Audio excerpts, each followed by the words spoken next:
Welcome to Buddhism Seeds, a place where the ancient stories of Zen and the Buddha's teachings return, reminding us of what the heart has always known.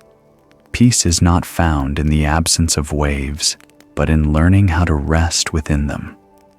For thousands of years, Zen masters have discovered a simple yet profound truth. Every storm in life is a teacher. They come not to punish, but to help us look deeper into the very places we've been avoiding. Every sorrow, every loss, every moment that doesn't go our way is a doorway leading us back to the stillness within. Tonight, we will walk that path together through the old Zen tales, where every character, every image, every breeze, every drop of water holds a lesson about letting go, about acceptance, and about trusting the natural flow of life. These are not lessons to memorize. They are not techniques to master. They are gentle reminders that you are already enough, that there is always a light within you, even when everything outside seems dark. These stories will unfold like soft winds, one after another, guiding you from the surface of thought to the depth of stillness. Now let everything pause for a moment. There is nothing you need to do, nowhere you need to go. Just be here with your breath. Breathe in deeply and exhale slowly. Let your body soften, your mind grow still, and your heart open like a lotus blooming in the night. The journey begins right here in this moment, from the silence you are feeling, from the first breath of returning home. On the mountainside facing the sea, where morning mist often drapes the world like a thin silk veil, stood the ancient Asai temple, silent through centuries like a guardian of time itself. Each dawn, before the sun awoke behind the mountain ridge, the bell from the temple's tower would ring clear, distant and pure, weaving through layers of clouds, as if awakening not only the heavens and earth, but also the unfinished dreams within human hearts. The one who kept that rhythm was Kai, the youngest novice of the temple. Since the day he arrived at Asai, striking the bell at sunrise had become the most sacred part of his life. He believed that the sound of the bell was not merely a call for beings to awaken, but the first breath of a new day, the heartbeat of life within silence. Each morning, standing before the great bronze bell, Kai would keep his mind clear, his breathing steady, his posture upright, as if one small tremor of imbalance could disturb the purity of the sound. But that winter morning was different. The path up to the bell tower was swallowed in white fog. Kai climbed the cold wooden steps, his small hands holding the wooden mallet, his heart calm as always. He raised the mallet. His breath disappeared into the mist. The first strike echoed, but instead of a long, round, resonant tone, the sound cracked sharp and broken. The air returned a hollow thud, dry, heavy, and strange. Kai froze. He thought he must have imagined it. He struck again, but the sound shattered once more, splintering through the fog, like the sound of a breaking heart. He bent down and looked closely at the bell. In the dim light, he saw a thin crack as fine as a silver thread running from the rim down toward the base. His heart tightened. Fear surged through him, sudden and shameful. What did I do wrong? Was I too forceful? Was my heart not pure enough? Have I broken the temple's sacred bell? The thoughts rushed through his mind. Kai dropped to his knees, trembling, his eyes glistening as he looked at the cracked bell. A deep, primal fear rose within him, the fear of having done something that cannot be undone, the fear of having damaged something sacred. He felt as if a part of his own innocence had been lost.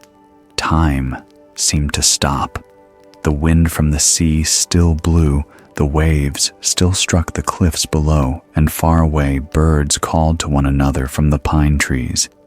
Everything remained calm. No one knew of the storm rising within the small boy's chest. Kai looked around.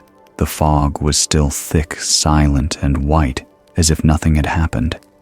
Then, as the distorted sound of the bell spread through the air, Kai noticed something strange. Nothing in the world had changed. No one from the village came running. No one scolded him. No one even noticed that the tone was different. The waves still reached the shore. The wind still brushed gently over the temple roof. The birds still pecked at seeds in the courtyard, and in that moment, amid the fog and the quiet dissolving of fear, Kai realized perhaps the crack had not ruined the bell at all. Perhaps it had only made the sound more real, just as human beings can only truly resonate when they too have cracks within them. He stayed kneeling, his breath slowly steadying again. The bell's sound still echoed imperfect, but deep low, and touching the heart in a new way. Kai looked up, and for the first time he saw within the mist the beauty of imperfection. Still something heavy remained in his heart. When the final note faded into the air, Kai hurried to find Master Ryosen, the monk who had cared for him since his first day at the temple. The master was sitting in the small garden behind the hall, where bonsai trees stood like quiet souls of time. The cold wind carried a faint trace of incense. Kai knelt before him, his voice trembling. "Master, I've broken the bell." Ryosen looked up, his eyes kind and calm. "The bell still rings, doesn't it?" Kai hesitated. "But it's cracked, Master. The sound is distorted, no longer pure. I'm afraid I've ruined the serenity of the morning prayer." The master was silent for a moment. Then he pointed to a bonsai tree nearby. "Do you see this tree?" "Yes, it has a broken branch," Kai whispered. "Indeed," said the master. "And I did not cut it off. I let it stay because from that broken branch, a new bud is growing. If I had trimmed it for the sake of perfection, I would have cut away its chance to live again."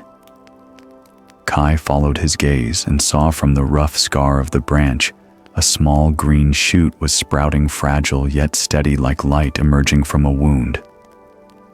A gentle breeze passed. The tiny leaf quivered as if smiling.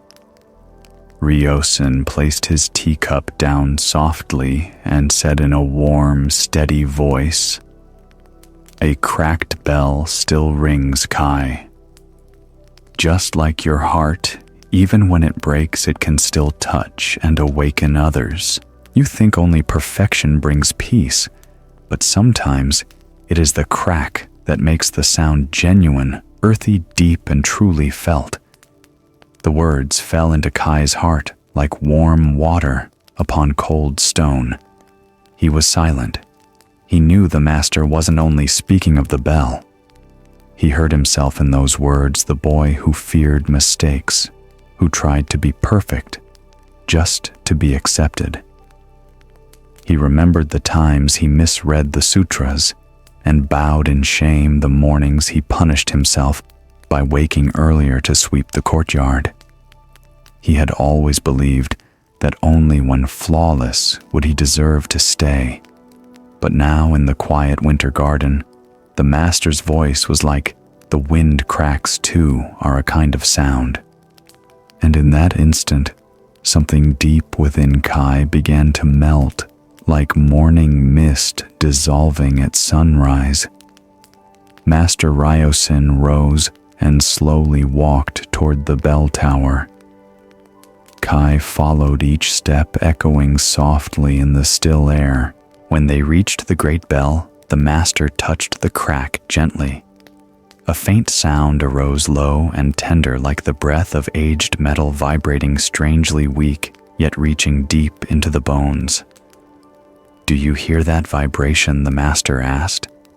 "Yes, I do. It doesn't travel far, but it feels closer." Ryosen nodded. "That's right. This sound no longer tries to reach outward, it turns inward. It touches the listener differently, quietly, gently, but deeply. Just like a humble heart, it no longer needs to echo loudly, for its truth is already known." Kai lifted his eyes. There was a new light in them, not the light of understanding, but of realization. The master looked toward the distant sea, his voice calm and warm.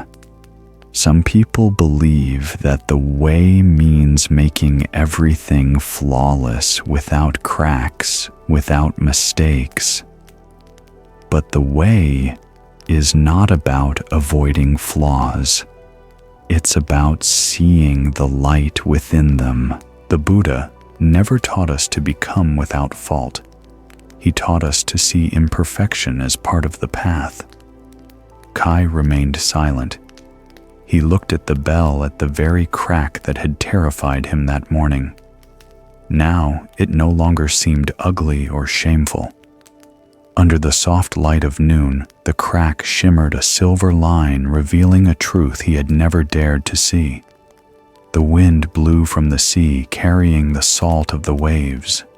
The sound of the surf rose, merging with the tone of the cracked bell.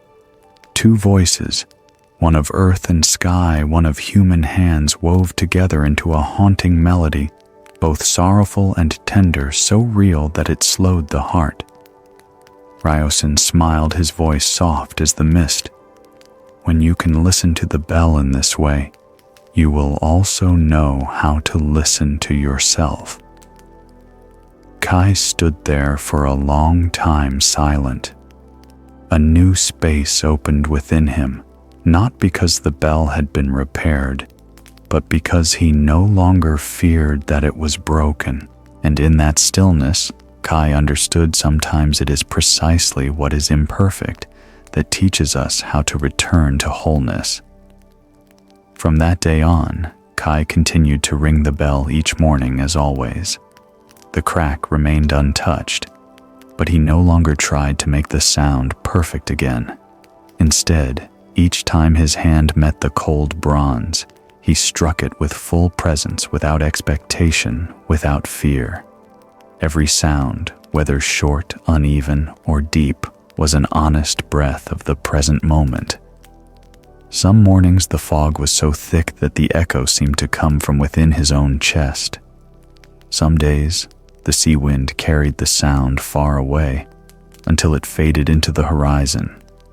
And each time Kai smiled, for he knew the sound was no longer his.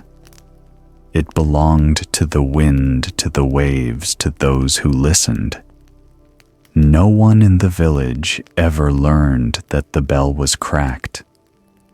But from that winter onward, they began to say the sound of the Asai bell felt warmer, not because it rang farther, but because when they heard it, their hearts softened as if an invisible hand had gently touched them. Years later, when Kai had become the teacher, guiding new monks in meditation, he often shared that story with his students. But he never said the bell was cracked. He simply said, "One day the sound of my bell changed." Then he would fall silent, letting the quiet speak for itself. Those who listened rarely asked questions. Some bowed their heads, some wept softly, for they all understood in their own way that each of us carries a crack within, and sometimes instead of hiding it, we can let the light pass through like the cracked bell, whose sound still lingers in the hearts of those who listen. When Kai grew old, Master Ryosen had long passed away. One morning, like every other, Kai climbed to the bell tower. The sky was gray, the sea restless. He, now an old monk, touched the familiar crack, felt the moss upon it, and found the sound still there. He whispered softly, as if to his old teacher, "Master, the cracked bell still rings." Then he struck it gently. The bell sounded not perfect, but deep enough to reach the heart. Within that sound was the echo of years of practice, of fear, of acceptance, of gratitude. He knew then true stillness is not found in flawless form, but in embracing imperfection as part of the way. The sea wind blew. Dew began to fade from the roof tiles, and in the distance the first light of dawn broke through, shining upon the crack in the bell, glittering like a wound turned to gold. Kai closed his eyes and smiled.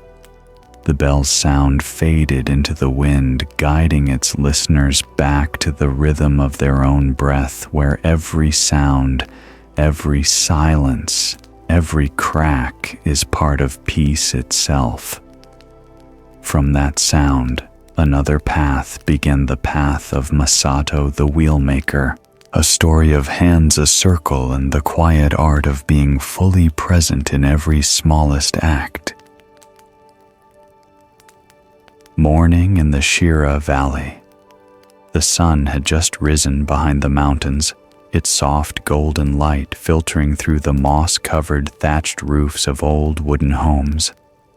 The air carried the scent of damp earth and fresh resin.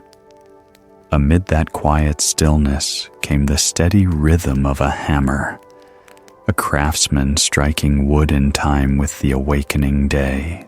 At the foot of the mountain, in a small workshop, Masato, an old wheelmaker, worked as he had for decades.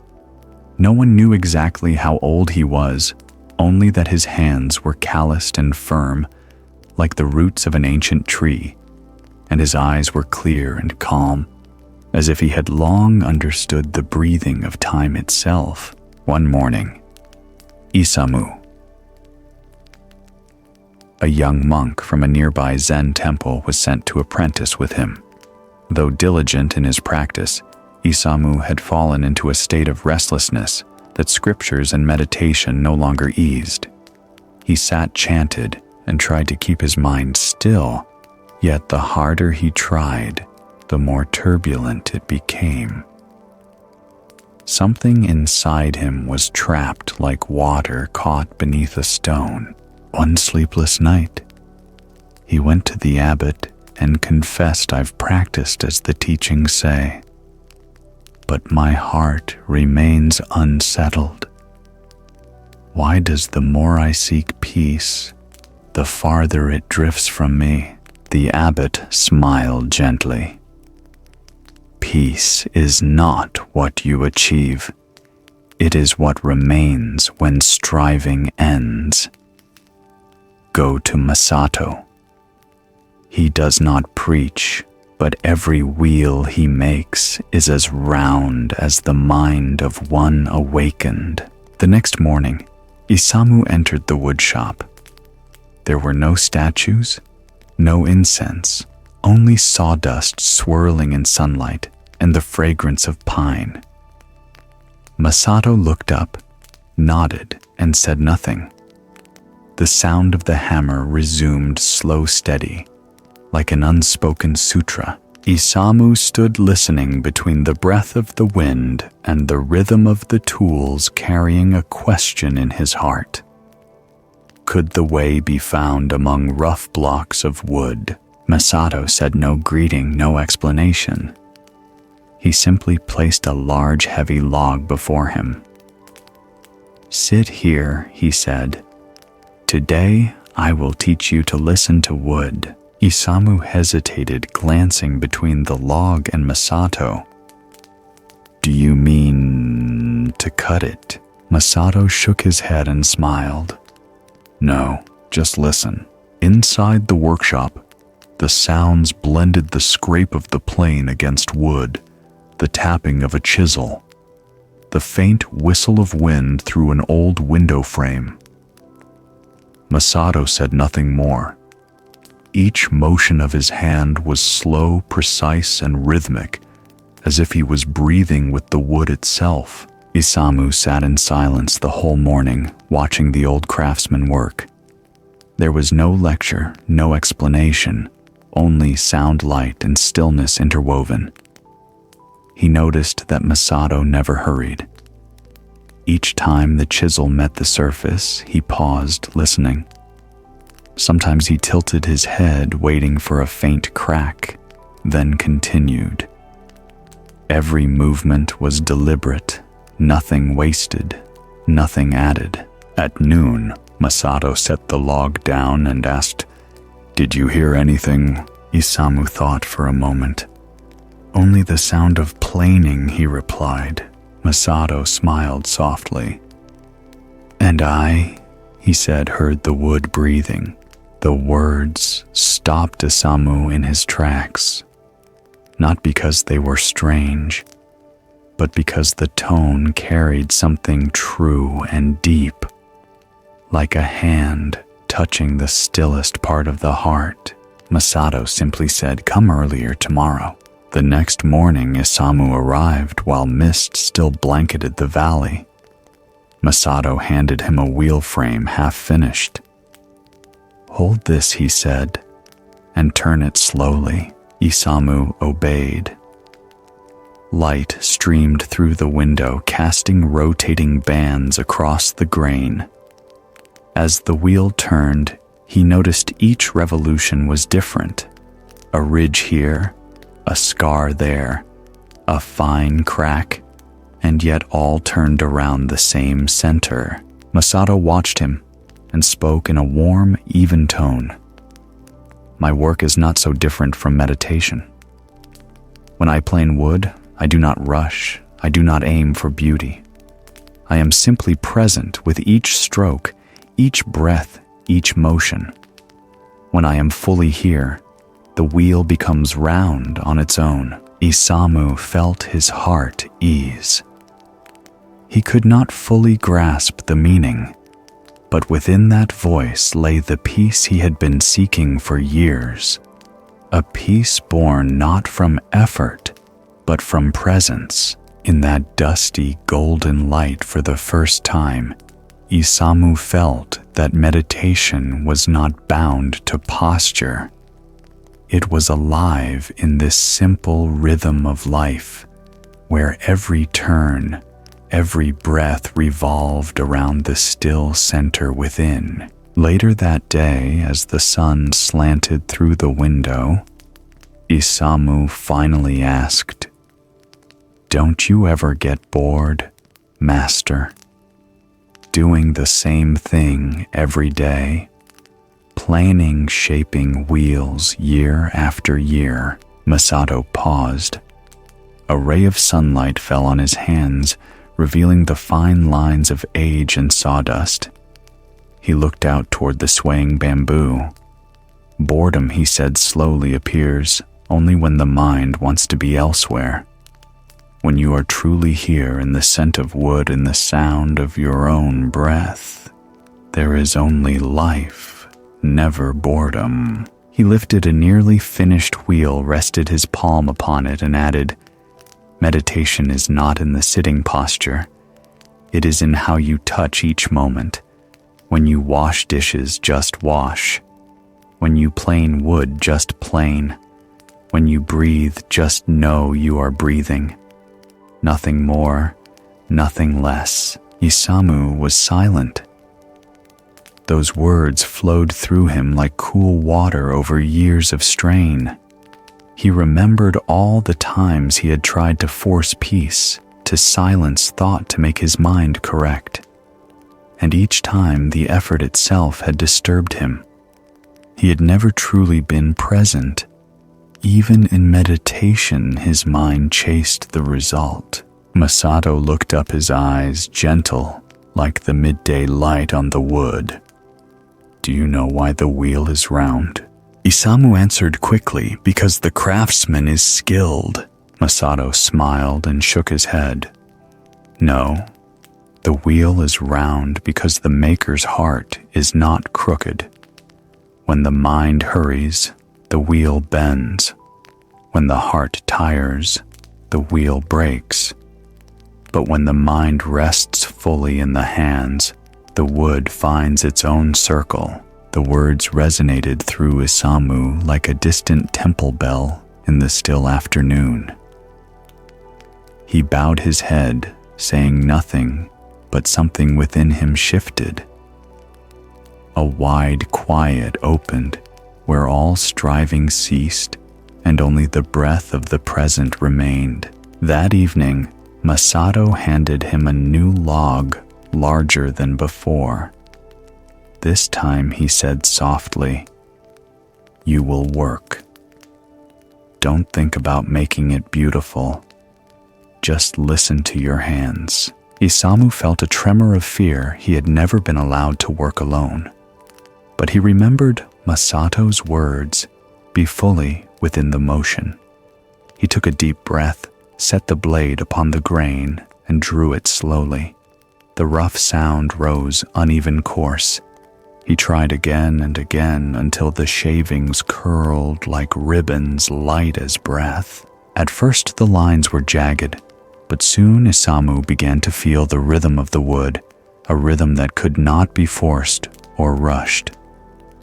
Whenever his mind wandered, thinking of perfection of success, the blade slipped.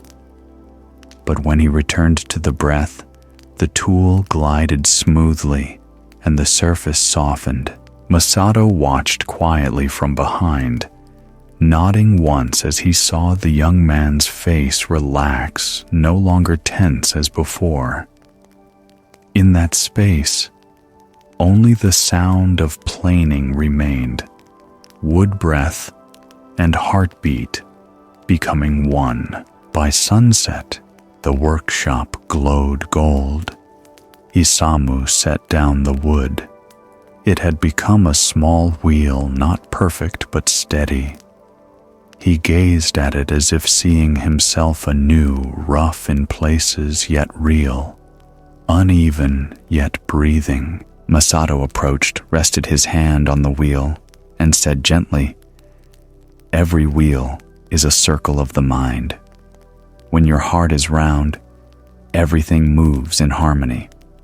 When your heart is warped, you think the world is unbalanced.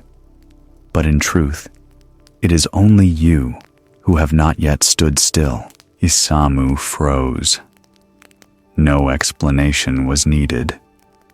The words sank deep, and he saw clearly that meditation was never a destination, but this moment itself. A soft wind passed through the workshop, carrying the scent of pine and dust. Masato lifted his plane again while Isamu watched in silence. There was no master or student anymore, only two people learning to live wholly in each breath, each stroke, where awakening revealed itself, not in scripture, but in the ordinary rhythm of life. When the time came for Isamu to leave, Masato gave him a small wooden wheel carved with the word presence. "Keep this," he said. "To remember, a wheel never travels straight. It only turns around its center." On the path back to the temple, Isamu crossed the fields. The sunset spread across the land, windmills turned, children's laughter echoed. In all of it, he sensed one rhythm, as if everything was breathing together. He remembered the abbot's words, "When you act with full presence, every act becomes meditation." From then on, when washing dishes, he no longer thought of finishing. When sweeping the courtyard, he no longer thought of results. He simply swept, listening to the broom as to rain upon the earth. Years later, Isamu became a teacher himself. When students asked Master, "How can we find peace?" he would smile and say, "Begin with the smallest things. Listen to the hammer, the broom, the breath. That is the sound of meditation." And so, the story of Masato, the wheelmaker, became a living Dharma talk needing no sermon-only presence. When the final sound of Masato's hammer faded into the evening wind, Isamu looked into the distance. In the nearby temple, an oil lamp had just been lit. Its flame trembled in the breeze but did not go out, and that was the beginning of the next journey, the story of Eri. The young girl entrusted each night to keep the lamp burning, who would learn that no one can hold light without first understanding the dark. Night always arrived early on Mount Osen. As the last rays of dusk brushed against the rocky slopes, the monastery sank into a thin veil of mist, cold and damp. The chorus of insects began like a silent chant of the night. In a small room at the end of the corridor, where a faint light leaked from a half-closed wooden door, Eri, a young novice who had been at the monastery for less than 3 months, was given a seemingly simple task: to keep the oil lamp burning through the night in the main hall. But that lamp was no ordinary flame. To the monks, it was the heart of the monastery, a symbol of mindfulness and awakening. From the day she received the duty, Eri treated it as sacred. Each evening, she replaced the wick, refilled the oil, and wiped every trace of dust from the glass frame. She believed that if the flame lasted until dawn, her mind would be considered pure and bright as well. Yet tonight, wind rose sharply from the valley, wild and freezing. The window rattled. The sound of air seeping through the wooden cracks felt like a warning. Eri bent close, cupping the lamp in both hands. The flame quivered and suddenly went out. In that instant, darkness surged through the hall like a black wave.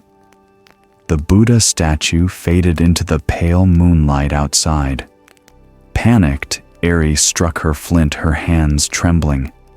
The flame caught glowed, then the wind blew it out again.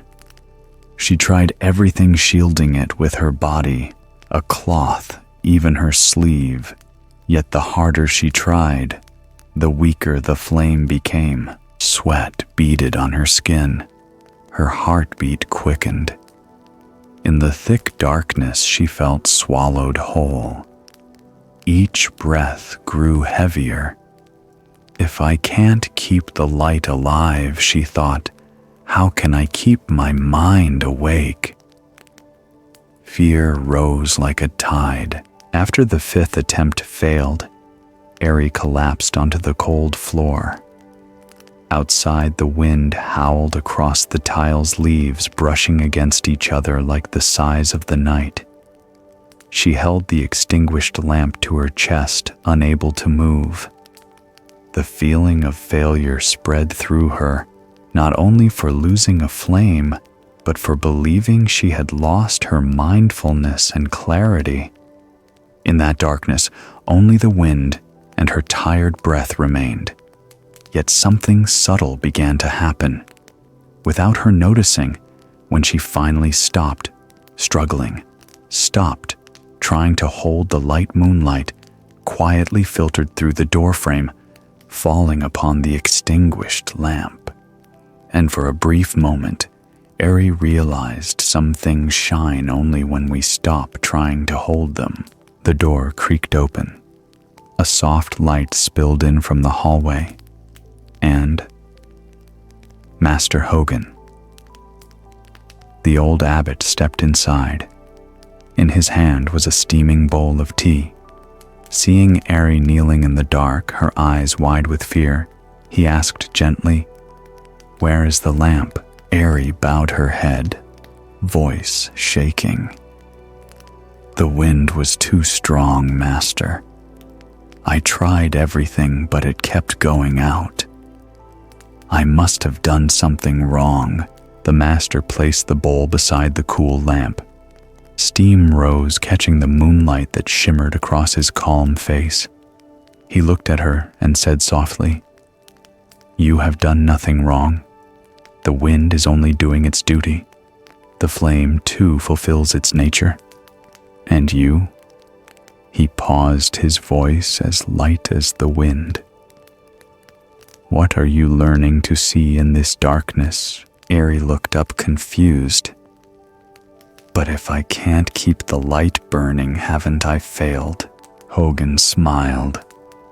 "No one can keep the light without first understanding the dark." He rose and walked to the window. The wind still whistled, but he didn't close it. Instead, he opened it wider and let the air rush in. Without a word, he lit the lamp again and gently blew. The flame trembled in the wind. Ari held her breath, expecting it to die. But strangely, it didn't. It wavered, then steadied, glowing softly round and calm, as if breathing with the wind. Ari whispered, almost in disbelief, "How can that be? The wind still blows, but the flame doesn't go out." The master turned toward her eyes. "Kind as moonlight, because I didn't try to protect it. When you fight the wind, you tire the flame. When you let the wind pass through the flame, can breathe."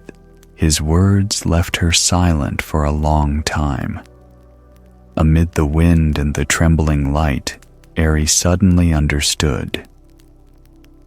Mindfulness is not keeping the heart unmoved. It is learning to open and let the wind pass through. And that night, deep on Mount Osen, for the first time, Ari felt the light within her burn steadily, not because she managed to preserve it, but because she had stopped trying to. The wind still blew, yet the lamp now burned evenly, its glow soft and alive. In that light, she saw her teacher's face, calm, serene, radiant, like water touched by moonlight. There was no tension in his posture, only a quiet gentleness. He spoke slowly, each word falling into the night like a pebble into still water. You think light is something to protect, but it only exists because darkness gives it space to shine. Light does not know itself as light until it sees the night around it. Ari sat silently listening to his words, as if listening to her own breath. Her heart began to soften.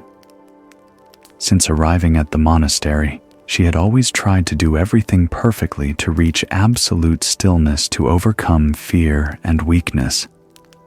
But the more she resisted them, the stronger they became. Hogan looked at her eyes, reflecting the lamp's glow. Meditation is not escaping suffering, Ari. It is learning to sit still while the wind tries to extinguish your flame. When you stop fearing the dark, you'll see the light was never gone. The words sank into her like water rippling through a silent pond. No sound but widening circles of realization. She saw now that all this time she had tried to control the light, while the true light had never needed control. The master sat beside her pouring tea. Steam mingled with the lamp's smoke. He spoke gently. "Some come here seeking peace, yet fear the storms. Some seek enlightenment, yet turn away from pain. They forget that the lotus does not bloom in the sky, it rises from mud." Ari looked up. In the dim light, the master's face blended with the shadows, no boundary, no division. Light did not defeat darkness, nor did darkness swallow the light. They simply coexisted like breath in and out. She turned to the lamp again. It was no longer just a flame, it was breath, heart, and lesson in letting go, to allow things to be as they are. And that night, with the wind still sweeping outside, Ari understood. Awakening is not about controlling light, but seeing the beauty of the darkness that surrounds it. From then on, whenever strong winds blew through the valley, Ari no longer rushed to shield the lamp. She simply sat quietly, watching. When it swayed, she swayed. When it stilled, she stilled. She no longer fought nor clung. Every movement of the flame became part of her own breathing, gentle, even natural. Gradually, she realized something wondrous. The lamp was not only before her, it burned within her. Whenever the wind touched her mind, trembled too, wanting to close to protect. But when she let the wind pass without resistance, the inner light grew clearer, steadier. Darkness no longer frightened her. It became part of the light, like soil embracing a seed. She began to feel the stillness within the dark, a stillness not of emptiness, but of nourishment. She saw that light can only exist when there is something to illuminate.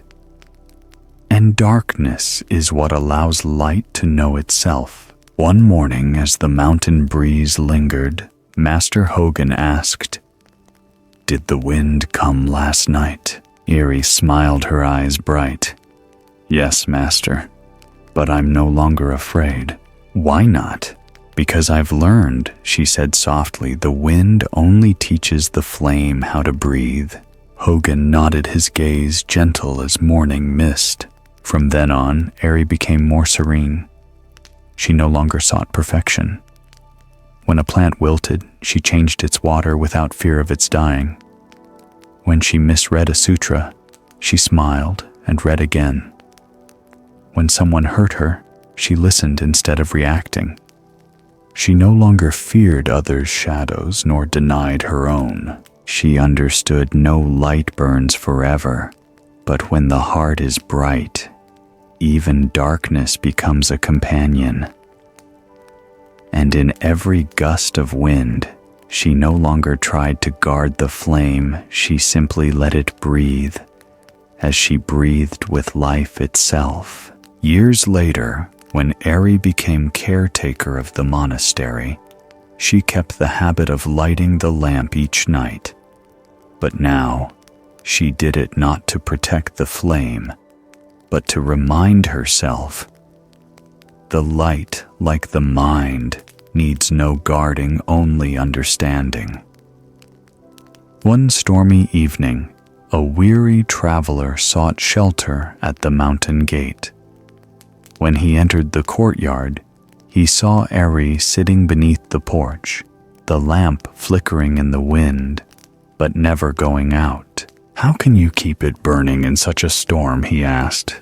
Ari replied, "Because I don't keep it. I let it breathe with the wind. The wind still blew, the rain still fell, yet within that small flame there was a peace beyond words." The traveler bowed deeply. As he left, he said, "I see in your eyes another flame, one that cannot be extinguished." Ari smiled. Behind her, the lamp continued to burn, not bright but steady like the breathing of the earth itself. And when dawn broke and the storm faded, Ari looked down toward the garden below the mountain, where flowers still bloomed after the long night of wind and rain. That was the beginning of the next story. Sora and the Garden in the Storm, where one learns that flowers do not avoid the rain, they learn to receive it. And from the tempests of life, Zen does not teach us to escape suffering, but to stand calmly within it and find the path back to stillness inside. The first storm of the season swept over the eastern mountains. The sky was a dull gray, and dark clouds churned as if they meant to devour the earth. The wind howled through the old pines, carrying the scent of wet soil, fallen leaves, and the wild breath of nature. At the foot of the mountain, amid the chaos, lay a small garden belonging to Zen Master Sora. People often said there was something strange about that garden, for no matter how fierce the storm by morning, the flowers would still bloom. The leaves would remain green, and the earth would smell peacefully fresh, as if no storm had ever passed. That day, as the sky raged, a traveler named Dai came to the temple seeking shelter. He had wandered through many lands, many temples, and many spiritual paths, but his eyes still carried the weariness of one who had lost too much. Dai had come with a simple wish to find peace again. Yet now, as the wind roared through the courtyard and rain pounded the roof tiles, his heart grew even more restless. From the veranda, Dai looked out at the garden. Flowers bent low, their delicate petals torn away by the wind branches shuddered and swayed violently. The sight made his heart ache. Why don't the flowers hide? He thought. Why stand still and let the storm destroy them? A wave of helplessness rose within him, an old wound that had never healed. He remembered the years before when life's storms came, he too had searched for shelter. Every pain, every loss he had tried to avoid. He ran from the people who hurt him, from memories, from nights that felt empty. But the more he ran, the greater the storm inside him became. And now, looking at this garden where every flower still faced the wind, his heart tightened again, out of fear and out of not understanding. Through the wind, the sliding door opened softly. Master Sora stepped out holding a coarse cloth robe. He didn't speak at once. He simply stood, watching the garden tremble in the rain. His eyes were calm, glowing gently, as if they saw something beyond the storm. Dai, he said quietly, his voice rising above the wind. Do you hear the flowers singing? Dai looked up surprised. Master, outside there is only the wind. How could I hear singing? Sora smiled, his gaze kind and deep. You're right, you hear only the wind. But if you listen more closely, you'll hear what the flowers are saying. The wind does not come to harm them. It comes to show them how strong they can stand. Dai fell silent. The wind swept across the veranda, lifting the master's robe, rain tapping the railing like a distant drumbeat. Amid all the noise, Dai suddenly sensed something different. As if within the wind, there truly was a faint melody, small and fragile, yet touching something deep inside him.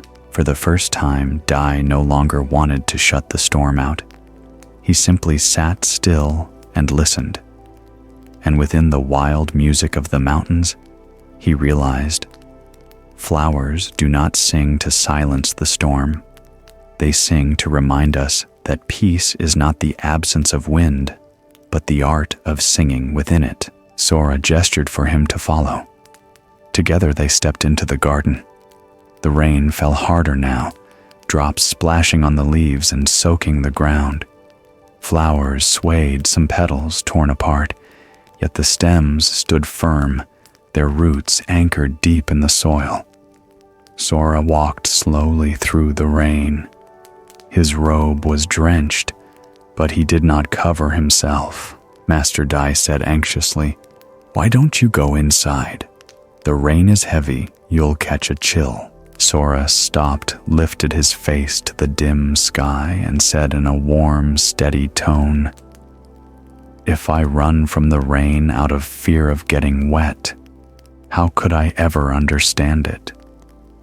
Just as if you only seek peace in calm days, you will never know what it means to be at peace amid a storm." He bent down, pointing to a flower trembling in the wind. "Look closely.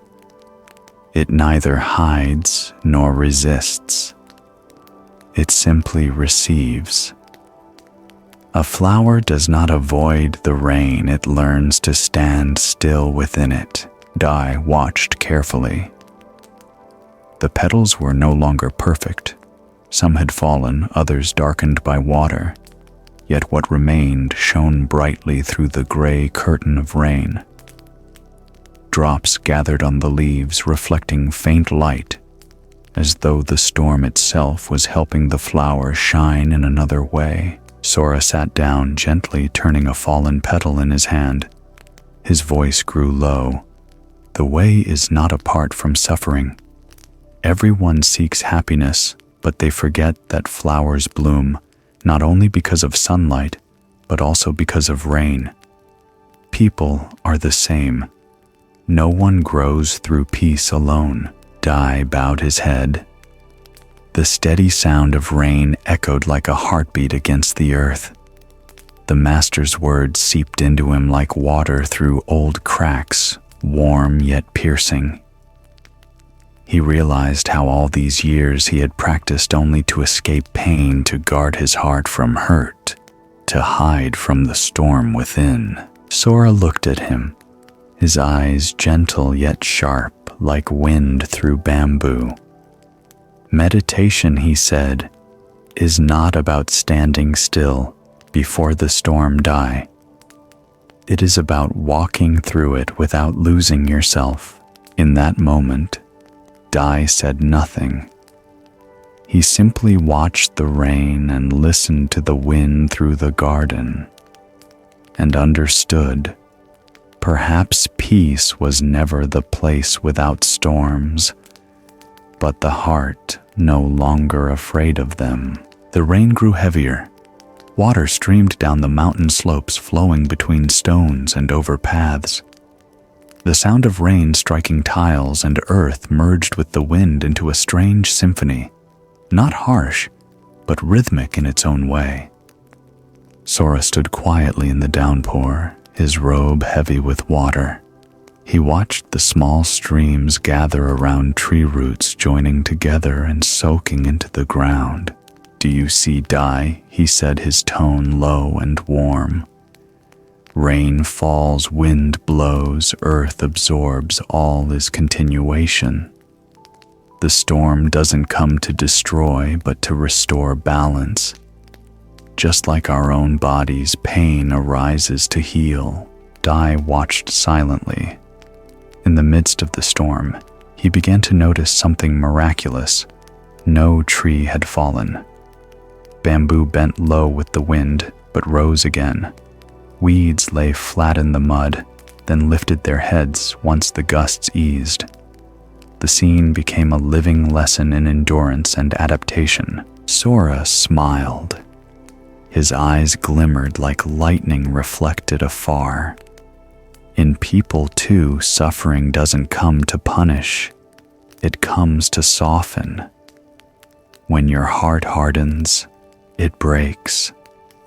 When it softens, the wind passes through without taking you away. This time, Dai didn't just hear the words, he felt them.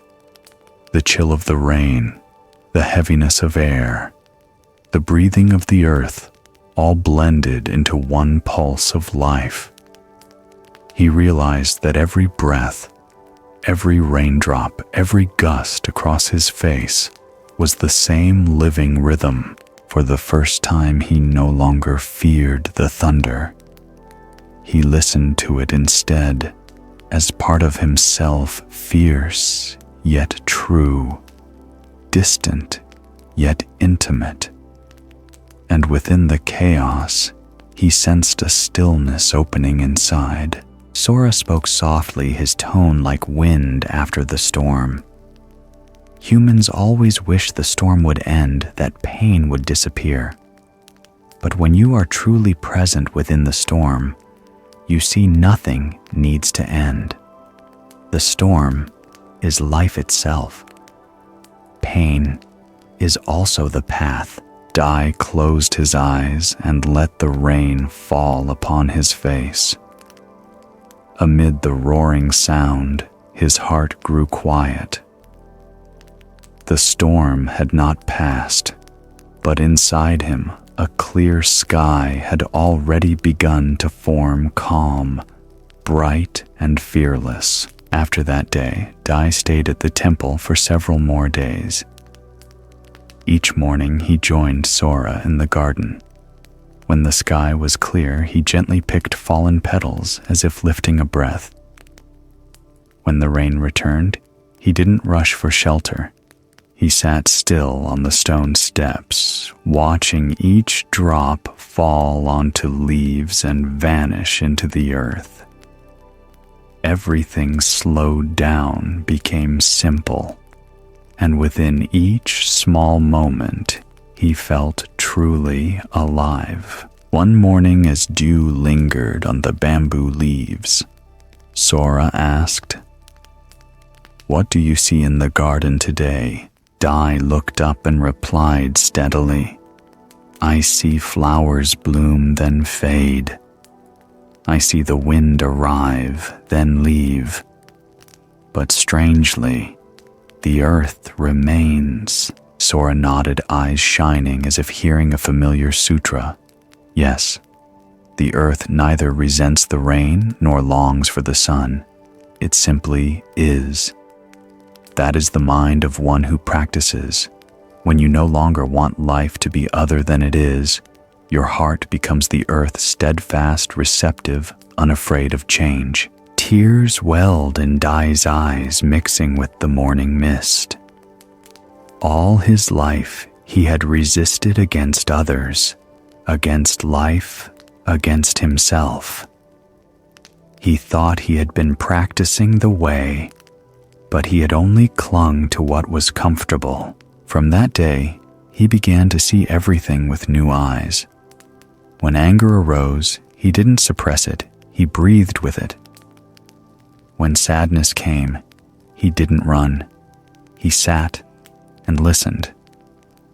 He discovered that suffering did not obstruct awakening. It was the very gate that led to it. One afternoon, wind stirred again, and clouds drifted low over the mountain.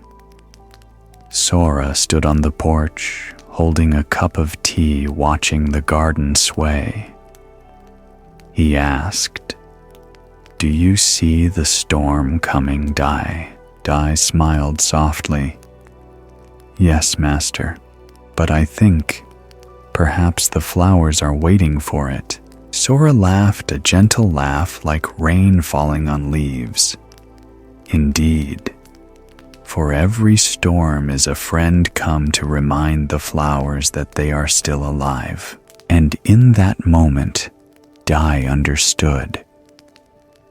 Life does not need to be calm to be peaceful. True peace is the ability to bloom even in the storm. The next morning, the storm had passed. Sunlight flooded the radiant garden. The petals, heavy with dew, reflected countless points of light. The air was so pure that one could hear the birds sing and droplets fall from leaf to soil. Dai looked out, his heart light, as if no storm had ever passed at all. He knew now that storms do not steal peace. They teach us what peace truly is. Before leaving, he asked, "Master, is this garden ever truly still?" Sora gazed into the distance and answered, "Stillness or movement does not belong to the garden. It lives in the heart of the one who sees. When you look with a peaceful mind, every storm becomes silence. Dai bowed deeply. As he left the temple, clouds still lingered over the mountain peak. He turned back once more toward the garden, the flowers still blooming after the rain, and down the road, he heard the Master's words echo within. Suffering is not apart from the path. Presence within hardship is meditation itself. In the distance, the sound of running water shimmered like crystal. Dai's road led him to a wide river, its surface smooth and still. There, a figure sat by the bank. Master Anar, waiting for a young student named Jun to teach the next lesson on stillness. A river is not calm because it stops moving, but because it resists nothing. At dawn in the valley, a thin mist spread like a silk veil over the rocks along the riverbank. The water's surface lay perfectly still, like a mirror freshly polished, reflecting the pale gray sky, untouched by a single cloud. Only the gentle sound of water lapping against the stones could be heard, steady, soft, like the deep breathing of the earth itself. Along the stone path leading to the river, a young monk named Jun walked beside his teacher, Master N.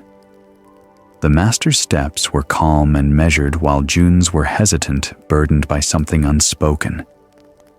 For days now, his heart had felt like an undercurrent, quiet but relentless, never allowing him true rest. Jun spoke softly, his voice weary. I've meditated every morning, chanted the sutras, worked diligently, but my mind is still tangled. The harder I try to stay calm, the more exhausted I feel. I don't understand why. The master didn't reply immediately.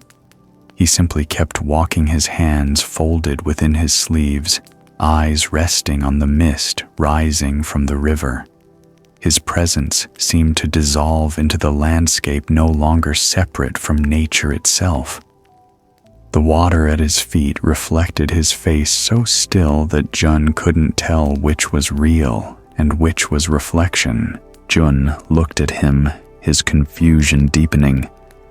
The teacher's silence filled him with both reverence and curiosity, as if the answer was already there, waiting for him to be quiet enough to perceive it.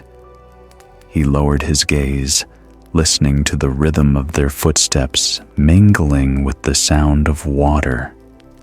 Everything grew vividly clear. The faint sound of mist dissolving the whisper of wind through the bamboo, even the beat of his own heart. He suddenly realized that perhaps his restlessness wasn't because he lacked meditation, but because he tried too hard to hold on to stillness. Like this river, if it tried to block the wind, it would never know how to reflect the changing sky. Master N stopped, still gazing at the flowing water. He said nothing, but his eyes alone told Jun sometimes stillness doesn't come from control, but from letting things flow naturally through you. Jun knelt by the riverbank and dipped his fingers into the cold water. The chill spread through his hand, sending a shiver up his arm. "Master," he said softly, his voice blending with the wind. "My mind is always like this river stirred by the wind. Whenever something doesn't go as I wish, I'm swept away. I can't seem to stay steady. I thought that if I meditated long enough, deeply enough, I would find peace. But the longer I sit, the more my mind moves." Master N remained silent, his gaze still on the river. After a moment, he asked gently, "Do you hear the river's sound?" Jun nodded. The water murmured endlessly, weaving between stones, filling the air with its ceaseless voice. "I hear it," Jun said, and smiled faintly, his eyes bright within the morning mist. The sound of the river never stops. And yet, look, the surface is still. Jun looked up. Indeed, the water reflected the dim morning sky, smooth as glass. But beneath it, the current kept moving, curling, gliding around roots and stones. "Why is that?" Master Jun asked quietly. An's voice was soft as wind, because it knows how to flow. It doesn't resist. It doesn't force itself. It accepts every turn, every obstacle, and keeps moving on. You call that still. But stillness doesn't mean the absence of motion. It means the absence of resistance within motion. Jun watched the current slip past his hand, cold, clear, free.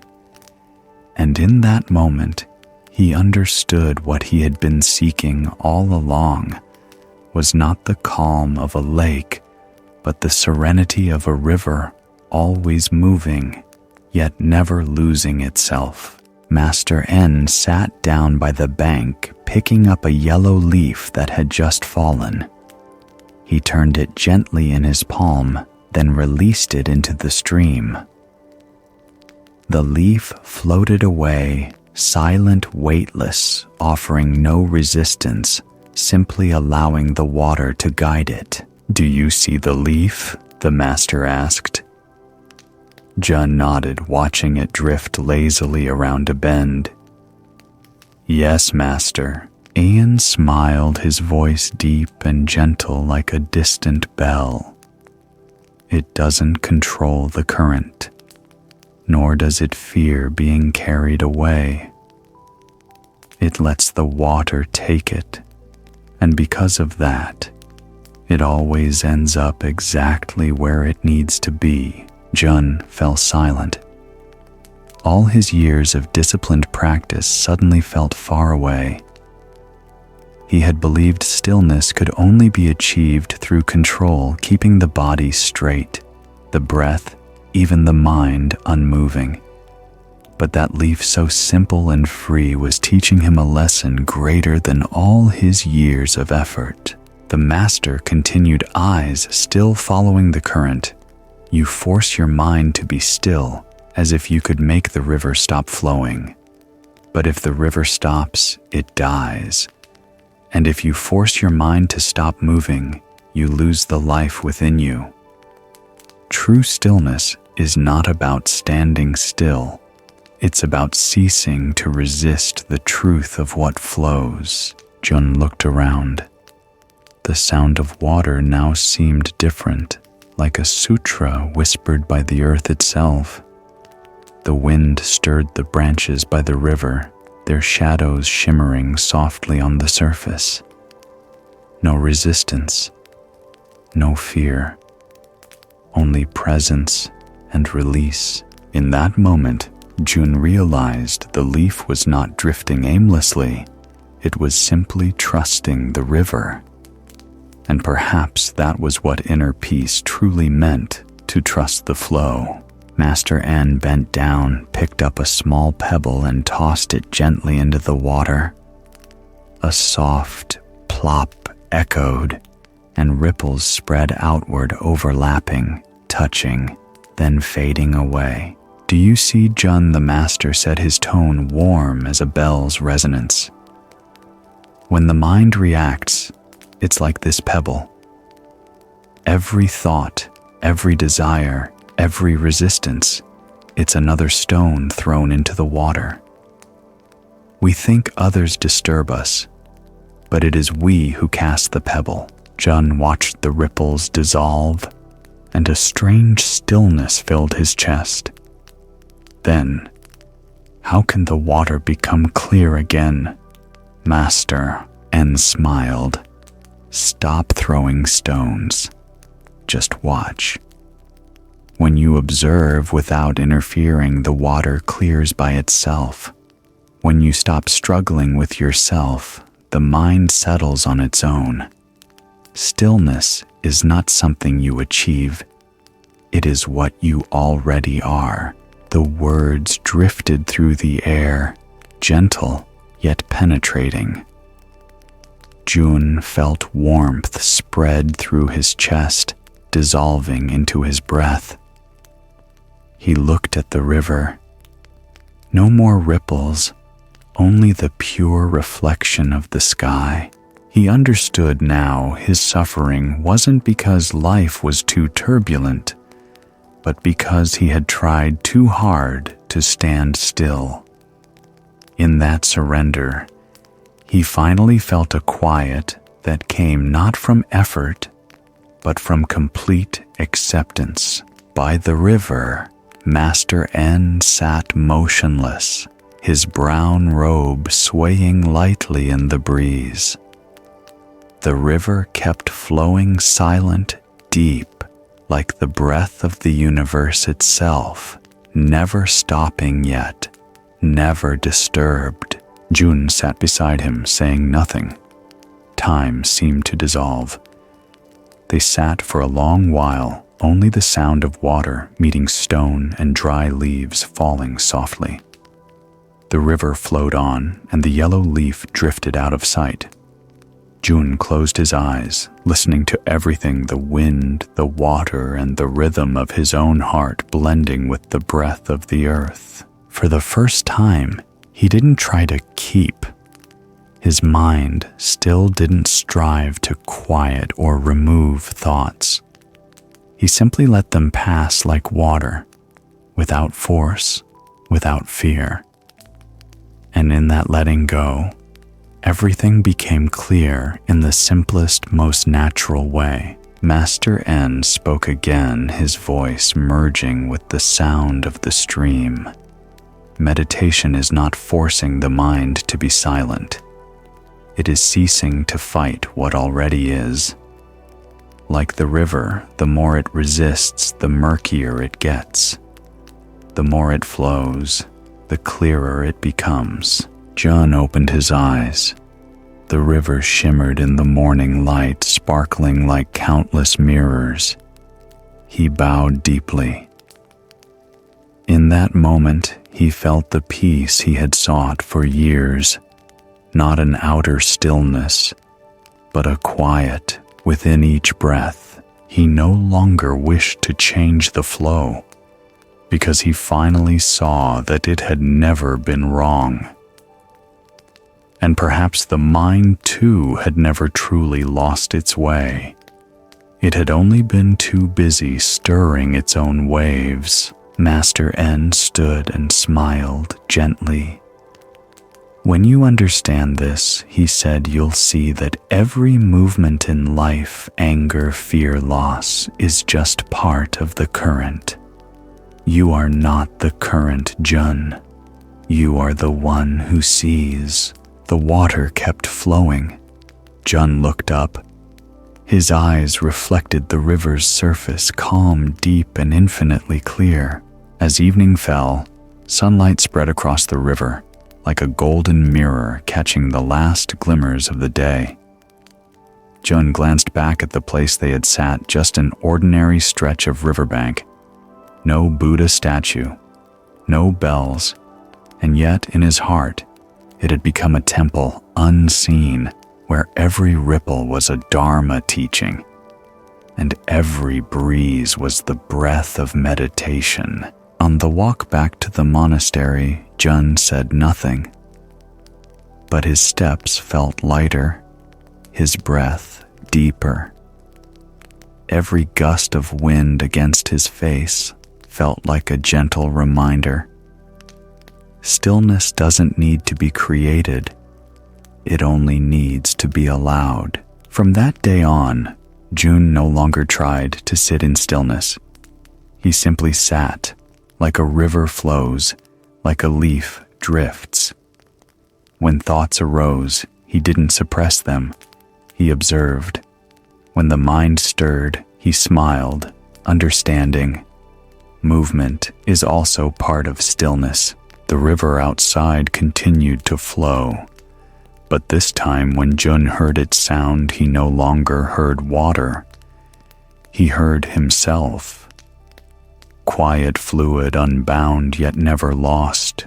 That night, as Master Ayan passed by the meditation hall, he saw Jun sitting by the window gazing out at the river.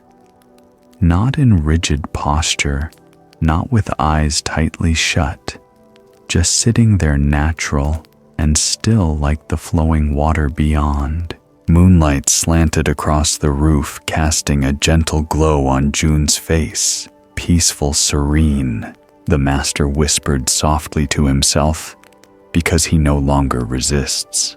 The water kept flowing slow, tender, as if it had never begun and would never end. Stillness is not the stopping of life's movement, but the end of resistance within its flow. When the mind ceases to struggle, the current of life becomes as clear as water. And on another afternoon, when Jun looked up at a sky full of clouds, he heard his master speak of something that seemed different, yet was born from the same root, loneliness, and the boundless compassion of the heart. That was when the story of Kenshin and the lonely cloud began.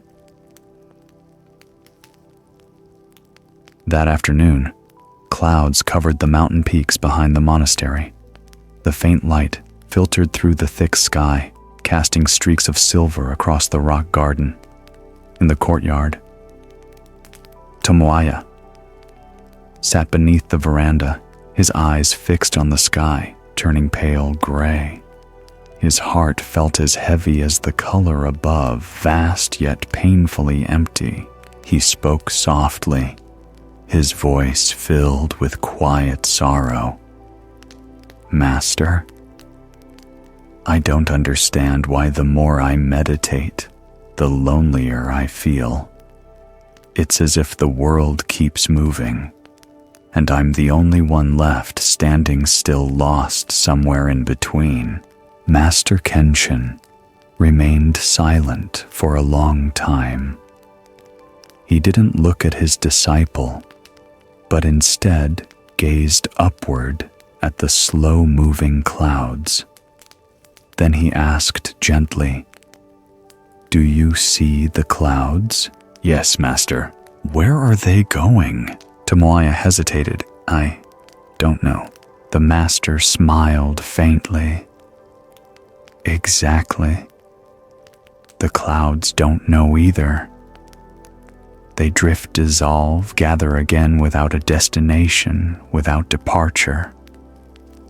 But tell me, have you ever heard a cloud complain that it feels lonely?" Tomoaya looked up. The sky was full of clouds, layer upon layer, parting and merging, appearing and vanishing. He had never thought clouds could be a teaching. Kenshin spoke slowly. The feeling of loneliness arises when you believe you are separate. But have you ever seen a cloud truly apart from the sky? It changes its form, yes, but it never leaves.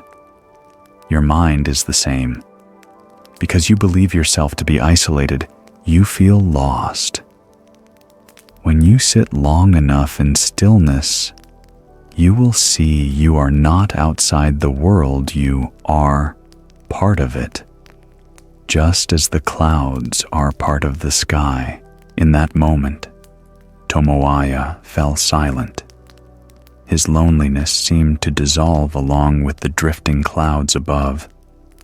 He watched one cloud slowly change shape and smiled faintly. Perhaps loneliness had never been the enemy. It was only a reminder that he still belonged to everything. Kenshin rose and walked slowly into the courtyard. The afternoon light deepened. The gray clouds glowed faintly orange as the wind brushed across the sky. He pointed upward and said calmly, "Look closely." Tomoaya Do you see any cloud that is truly alone? A cloud dissolves into rain. Rain seeps into the earth, becomes a stream or river, and rises again as vapor to the sky. All things are merely changing form within one endless cycle. You call it loneliness, but it is only the unseen connection of all existence. Tomoaya stood still. He remembered all the times people had left family, passing away, friends growing distant, relationships fading into memory. He had thought that absence itself was what made him lonely. But now, looking at the sky, he understood no one truly disappears. They only change form like clouds shifting shape. Kenshin turned to him, his eyes gentle and bright, glowing like a lantern in the dim light. Human beings suffer because they think they are the cloud, not the sky. When you identify with the cloud, you are carried by every change. When it's bright, you are happy. When it's dark, you are afraid. But if you realize you are the sky, you'll see that no cloud can ever harm the vastness of who you are. Tomoaya looked up again. High above the clouds were fading into the sky, no line separating white from gray. Arrival from departure. He bowed his head, feeling a warmth spread through his chest, as if even loneliness itself was dissolving into something greater. In that instant, the sky was no longer something to look at. It was where he belonged.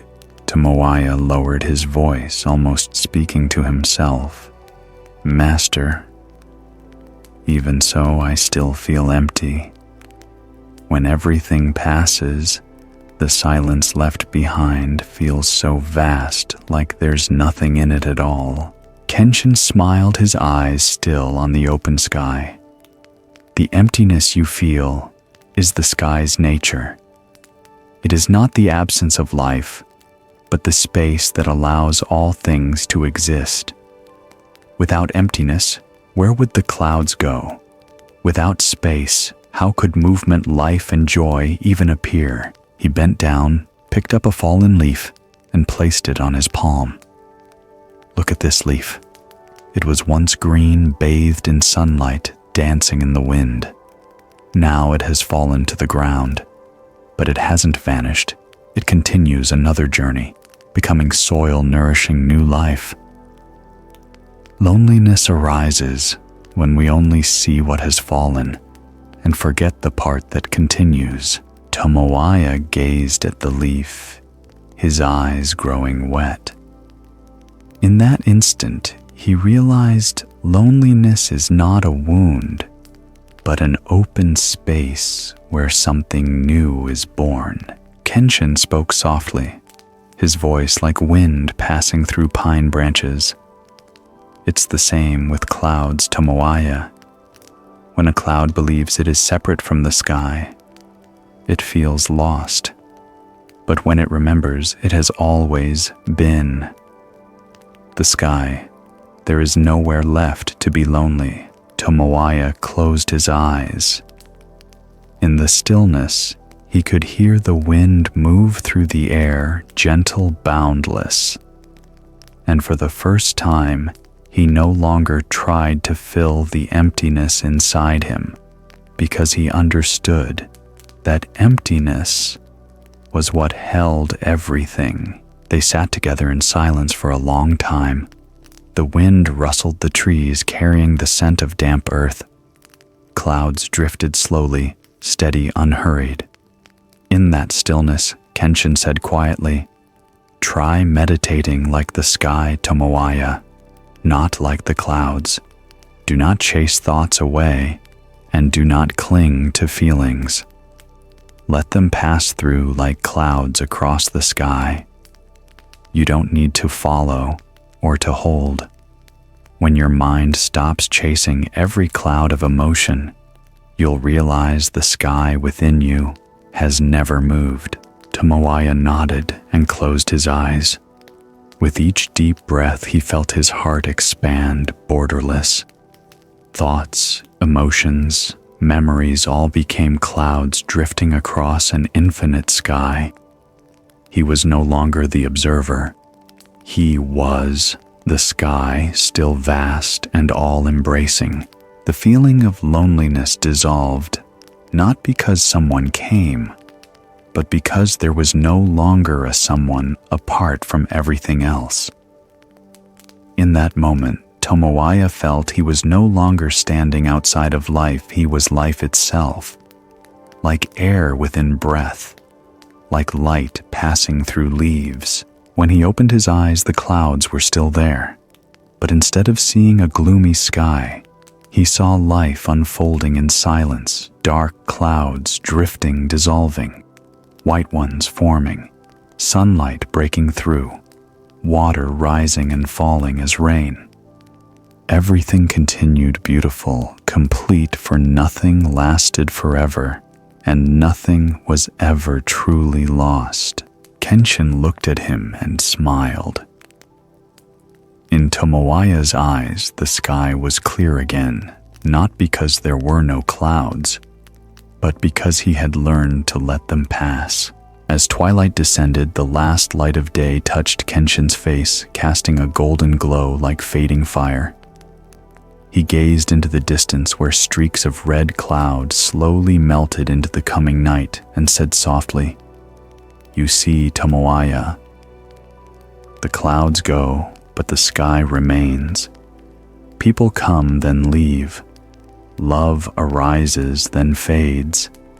But your true mind, if you return to it, remains whole. Suffering begins only when you forget that the sky is still there, even as the clouds change form." Tomoaya bowed deeply. The emptiness that once frightened him now felt as light as breath, not a void, but a vast open space where everything could pass through without leaving a scar. He realized loneliness was never an enemy, but a quiet teacher showing him the boundless nature of his own heart.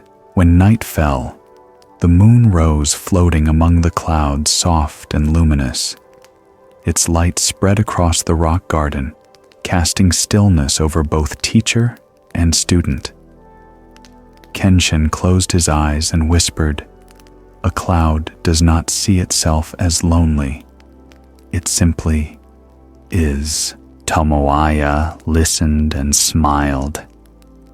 In that smile was the calm of the moon, the vastness of the sky, and the understanding that stillness is not the absence of anything, but the moment you no longer need anything to feel complete.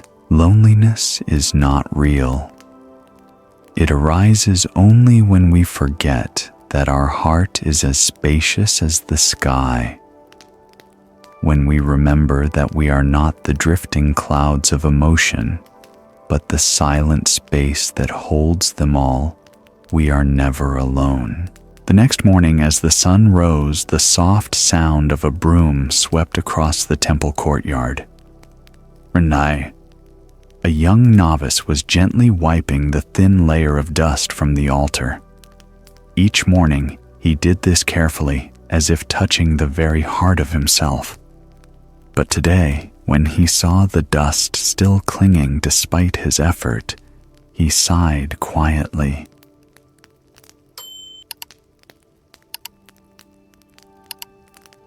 Early morning at the temple. The first bell of the day still echoed softly through the mist. As the young novice, Rin began his familiar task, wiping the dust from the Buddha altar. It was something he had done every morning since the day he arrived at the monastery.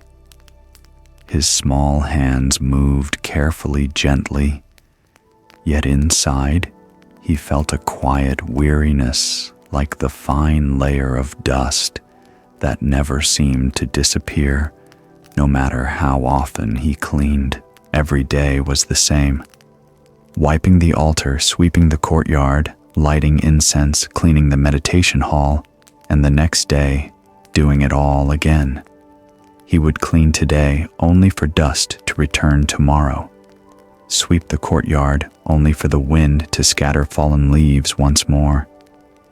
That silent cycle made Rin begin to question the meaning of it all. He set down the cloth and watched tiny specks of dust floating in the first light of dawn, shimmering beautiful yet somehow irritating. He sighed softly. "Master, I keep wiping, but the dust always comes back. It feels like all my effort means nothing." Master Dayton was sitting on the veranda, where the sunlight reflected on his teacup, turning the surface of the water into a mirror. He watched a small flower swaying in the breeze, then said gently, "If there were no dust, you would forget that you are wiping." Rin froze for a moment. He looked at his teacher, confused. In his young eyes was both uncertainty and curiosity. Master Dayton smiled, his gaze warm and calm like the morning light. "Dust is not the enemy. It only reminds you that stillness doesn't come from escaping dust, but from how you touch it. When you clean the altar, you are also cleaning your own mind. And every time dust returns, it is an opportunity to see how much of your heart still needs to be touched." Rin bowed his head in silence. Outside, sunlight filtered through the window, catching the suspended particles of dust. For the first time, they no longer annoyed him. They simply danced in the light like small lessons in presence. Master Rin asked hesitantly, "What do you mean? Wouldn't the altar be purer if there were no dust at all?" Master Dayton smiled again, his voice deep and soft like the morning breeze. "Do you think you wipe the altar to make it clean, or to make your mind clear?" The question startled Rin. He had never thought of it that way. For him, wiping was a chore, a duty. But in his teacher's words, something stirred within him like a string that had been gently plucked. The master looked toward the Buddha statue, smiling amidst the incense smoke, and continued, "Each speck of dust on the altar is a mirror reflecting your state of mind. When you wipe in frustration, the dust only shifts places. When you wipe in mindfulness, each motion becomes meditation. Whether dust remains or not doesn't matter. What matters is whether you can see yourself within it." Outside, a breeze blew gently, scattering a few plum blossoms across the freshly cleaned table. Rin watched them fall, feeling something both tender and sad rise within him. "But Master," he said softly, "if I keep cleaning and dust still returns, isn't it meaningless?" Master Dayton set his teacup down. His eyes were kind yet bright. "No, Rin, you don't wipe to make the altar forever clean. You wipe to remember that you live among the dust. If there were no dust, how would you know your heart still wishes to be pure?" The wind passed again, dust rising, falling like a slow breath. And in that instant, Rin understood. Perhaps meditation was not in keeping the altar free of dust, but in cleaning it with a heart unafraid of dust. The master stood and walked to the altar. He picked up a small brush and swept away the fine layer of dust that had already settled again. Each movement was slow, deliberate, so calm it felt like a wordless prayer. The morning light streamed through the window, shining on his hands, making the dust glow like tiny stars. "Do you see the Buddha statue?" he asked. "Yes, Master. Even when covered in dust, the Buddha still sits there. The light of compassion never changes. It's only when you forget this truth that you see dust as an obstacle. He paused his gaze, resting on the statue bathed in morning light. It's the same in life, he continued. Defilements and troubles are not what stain us, they are chances to see what our minds still cling to. The more you rush to chase dust away, the more it scatters. But when you sweep with a peaceful heart, the dust settles on its own. He raised the brush, his voice low and steady. Dust doesn't just live on the table. It lives in the mind in the desire for perfection, for control, for elimination. Meditation doesn't teach us to remove dust, but to see the light within it. Only when you accept dust as part of life can you truly be clean. Rin stood silently watching his teacher. Each word seemed to dissolve into the air, blending with the incense smoke. Something softened inside him. He remembered moments of anger when others made mistakes, moments of unease when his work was unfinished, moments of self-judgment for not being good enough. Weren't all those moments also dust? He looked back at the altar sunlight streaming down, touching both the statue and the drifting specks of dust. For the first time, Rin didn't see them as enemies to be banished, but as quiet companions helping his mind awaken. And in that hazy shimmer of light, it almost seemed as if the light itself was smiling. The next morning, Rin cleaned the altar again as usual. But this time, something was different. He no longer hurried to make it spotless. Instead, each time his hand touched the wood, he took a deep breath in and exhaled slowly. His movements were circular, gentle, and rhythmic, like breathing itself. He felt the grain of the wood beneath his fingers, the dust dissolving in the sunlight. Cleaning was no longer a task, it had become a quiet conversation with presence itself. When he saw new dust settle, Rin no longer frowned. He simply smiled, not out of resignation, but understanding. The dust still came, but he no longer fought it. He remembered his teacher's words. Dust is not the enemy. It only reminds us that we still wish to be clean. And in that smile there was a peace he had never known before. A soft breeze drifted through the doorway, carrying specks of dust that shimmered like tiny lights in the air. Rin watched them float and felt something tender, as if even the dust was bowing to the Buddha in its own small way. He realized that even the most fragile things were teaching impermanence, if only one listened deeply enough. Master Daiton passed by, stopping at the veranda. He stood quietly for a moment, watching his disciple. He didn't speak, but he saw that Rin's face was no longer tense.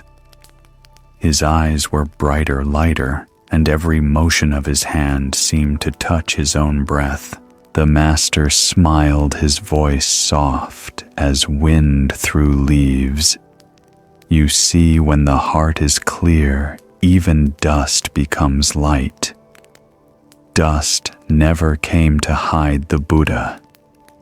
It came to remind us that the Buddha is still here. Outside the temple bell rang its tone, drifting on the wind like the long exhale of morning. And Rin continued wiping lightly, slowly, as if cleaning the mirror of his own mind, where dust and light were no longer two separate things. By the time Rin finished, noon had come. Sunlight slanted through the window, making the table glow as if covered in a thin layer of gold. The Buddha statue sat calmly in the faint haze of incense smoke, a fine film of dust resting upon it just enough for the light to cling to sparkling like dew upon young leaves. Everything was so still that Rin could almost hear the dust settling. He stood there watching and finally understood his teacher's words. Meditation is not about eliminating defilements, but seeing clarity within the dust of life itself. Dust remains like thoughts, emotions, mistakes, but under the light, they become transparent, a natural part of everything that exists. That day, Rin no longer cleaned to make the altar spotless. He wiped simply so he wouldn't forget to see himself in every movement, in each steady breath, in the sound of cloth against wood, in the cool touch of sunlight on his fingertips.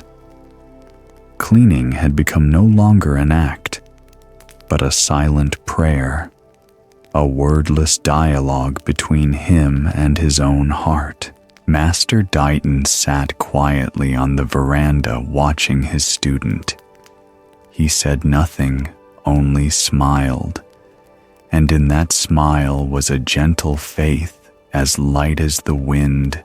A single speck of dust had fallen, and a soul had just awakened. Outside, the wind passed again. Dust rose and settled once more. Everything continued as always, and yet within that movement, one thing remained unchanged: the stillness in the heart of the one who cleaned, where dust and light no longer opposed each other, but merged like breath and sunlight. Wiping the dust is a metaphor for meditation. Like life itself, there is no lasting purity, only mindfulness in each passing moment. When we stop trying to erase all dust and simply see it, the mind becomes clear. That afternoon in the small prayer room, a sudden sound broke the silence. An old porcelain vase in the corner fell and shattered into pieces. Taro. Another young novice froze in shock, his hands trembling. He looked down at the fragments scattered at his feet, his heart filled with fear and guilt. Master Genko entered, his gaze resting on the glimmering shards in the dim light. He said softly, "The vase has always been breaking. We just hadn't seen it yet." Taro looked up astonished, and in that moment a new lesson began: that impermanence is not something to fear, but simply the truth revealing itself. That afternoon, light rain fell on the old tile roof of the monastery. The sound of raindrops blended with the wind passing through the bamboo grove, like the breath of a world quietly asleep. Water rolled down the mossy stone steps, forming small, silent circles, steady and calm, like the breath of time itself. In the east room, Taro, a young novice who had only recently joined the monastery, was quietly cleaning. His eyes showed both worry and exhaustion. On a dark wooden shelf, amid faint incense smoke, stood an old porcelain vase. It was the monastery's heirloom, passed down through generations of Zen masters. Each had regarded it as a symbol of stillness, fragile yet enduring in silence. Taro bent down, carefully lifting the vase to dust beneath it. His hands trembled slightly. He knew he was touching something precious, not only in material value, but as a symbol of years of meditation and mindfulness. Holding his breath, he moved slowly, each motion deliberate. But in one brief moment of distraction, his sleeve caught the edge of the table. A sharp sound rang out, clang. The room froze. The vase shattered. White fragments scattered across the stone floor, glinting faintly in the dim afternoon light. Taro's whole body stiffened. He stood frozen, breath caught in his throat. Only one thought echoed in his mind. I have done something unforgivable. Kneeling, his hands trembling, he began picking up the shards one by one. In each fragment he saw his own reflection, a face of fear, guilt, and a heart that had never learned how to forgive itself. When Master Genko entered, the rain was still falling outside. He saw the young novice kneeling, clutching the broken pieces, eyes red and wet, but said nothing. He stepped closer, silently observing. Taro bowed, low voice, shaking, Master, I broke the vase. I'm so sorry. Master Genko remained quiet. Then he slowly bent down, picked up one small shard and placed it in his palm. His eyes were calm, as if gazing at a flower. The vase has always been breaking, he said softly. We just hadn't seen it yet. His voice was light as the rain, yet it struck deeply. Taro froze, looking up. In his master's eyes, there was no anger, only vast understanding, as though everything, even mistakes, belonged to the same quiet flow. Taro whispered, confused, Master, what do you mean it has always been breaking? I just dropped it. Genko didn't answer right away. He lifted another shard, letting a ray of light pass through the aged glaze. It flickered like a faint mirror. Turning it gently in his hand, he said, Look closely. The glaze has long been cracked. Hairline fractures hidden beneath the surface, waiting for a single moment, one touch to reveal what was already there. Taro held his breath. Indeed, the pieces were full of tiny lines, delicate as mist, weaving together like threads of time. He remembered how many times he had dusted the vase, seeing those marks but never paying attention. He used to think, as long as he was careful, everything would stay intact. Now he understood the cracks had always been there. He had simply refused to see them. Genko continued, his voice calm like the rain. In the same way, everything in life is moving toward dissolution. Not because someone breaks it, but because that is the nature of existence. Everything is changing with every breath. The flower wilts, the flame fades, the body ages, and even your mind transforms each day. Taro fell silent. His master's words drifted through him like wind. A quiet fear rose. If all things are breaking, what is the point of preserving them? He bowed his head, clutching a shard tightly, its coldness seeping into his skin. Reading his thought, Genko smiled softly, like mist. To preserve is not to prevent breaking, my child. No one can stop what is natural. To preserve is to love while it still exists, to cherish each fleeting moment of being. He looked down at the scattered fragments and said, The vase is no longer whole, but the care you gave it, the tenderness in your heart, that has not vanished. It remains just as light remains within the rain, even when clouds cover the sky. Taro lifted his gaze. In his eyes now was something new, not fear, but a quiet understanding. Outside, the rain continued to fall on the old roof. Each drop shattered, then merged into the flowing stream. And within that sound, he realized perhaps it wasn't the vase that had broken, but his own fear cracking open just enough for the light to enter. Genko stepped onto the veranda. The rain dripped from the eaves into his palm. He stood there for a while, eyes resting on the wet courtyard.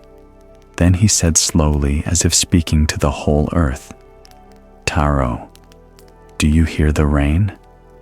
Each drop falls and disappears, yet in dissolving it, joins the soil feeds. The seeds becomes the river, becomes life itself.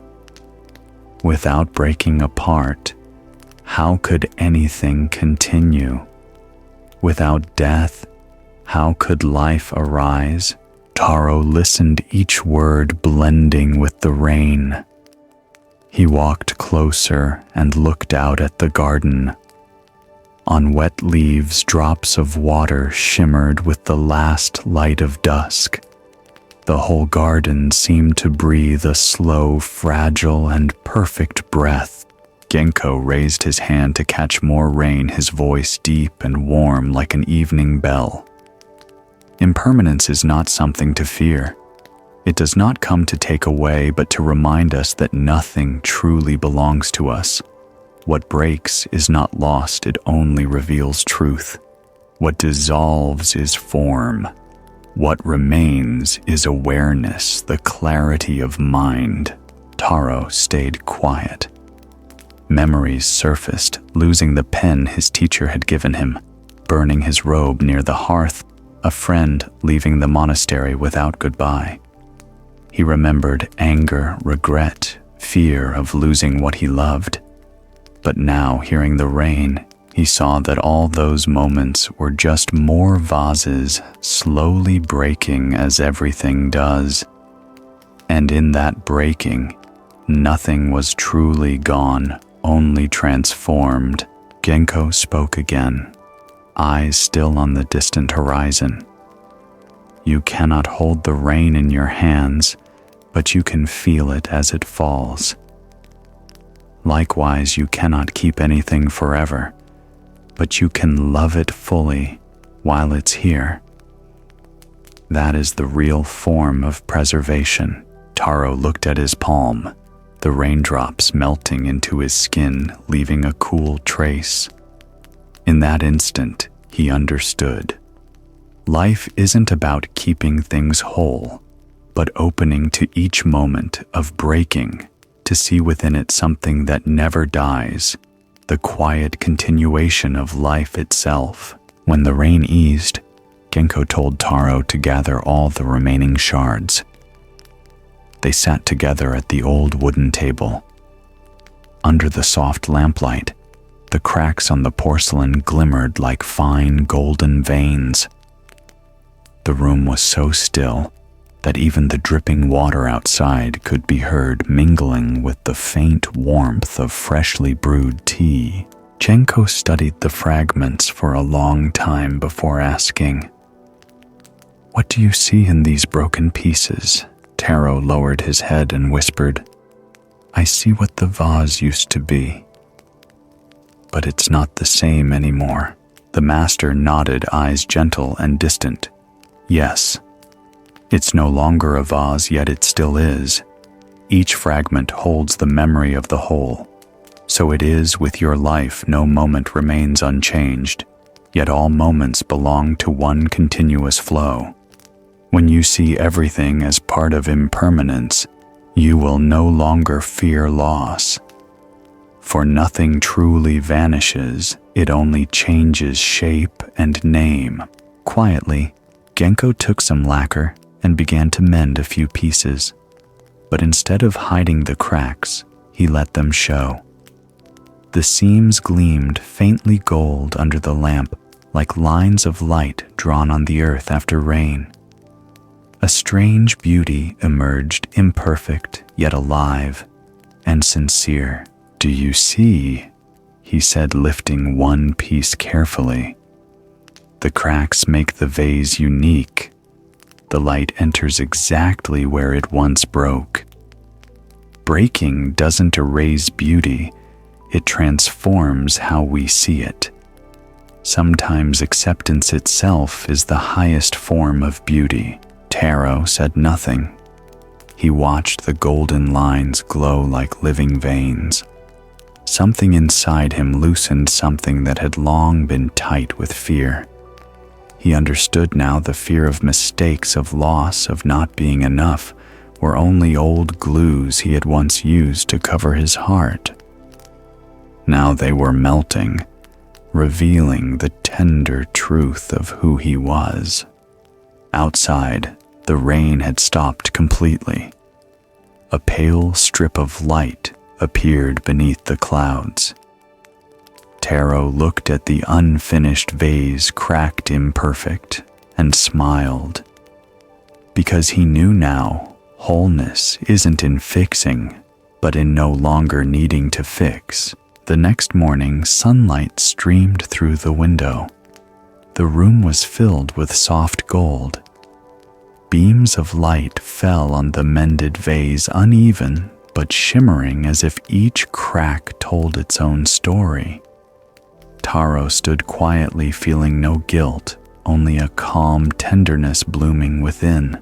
Genko approached, eyes resting on the vase, and said slowly, "Everything in this world is passing, Taro. Learn to see life even within what breaks. When you touch something with gratitude, you touch what can never be lost." His words light as morning wind touched deep within Taro's heart. He bowed his head. The sunlight reflected from his hair onto the vase, and in that glow he realized what is broken need not be forgotten. It is simply becoming another form of existence, like last night's rain, turning into dew on the leaves, like yesterday's fear, dissolving into today's peace. He looked around the room, the Buddha statue dusted with a fine mist, the steaming cup of tea, the neatly folded cloth. Everything was simple, yet marked by time. And within those marks, life was quietly breathing. Taro finally understood breaking the vase was not a mistake, but a gift, a lesson disguised as loss. From that day on, whenever he swept the courtyard, polished the statue, or lit the lamp, he did it with full presence. He knew everything around him was fragile, and therefore precious. Outside the temple, the wind rustled through the bamboo grove, carrying the scent of wet earth.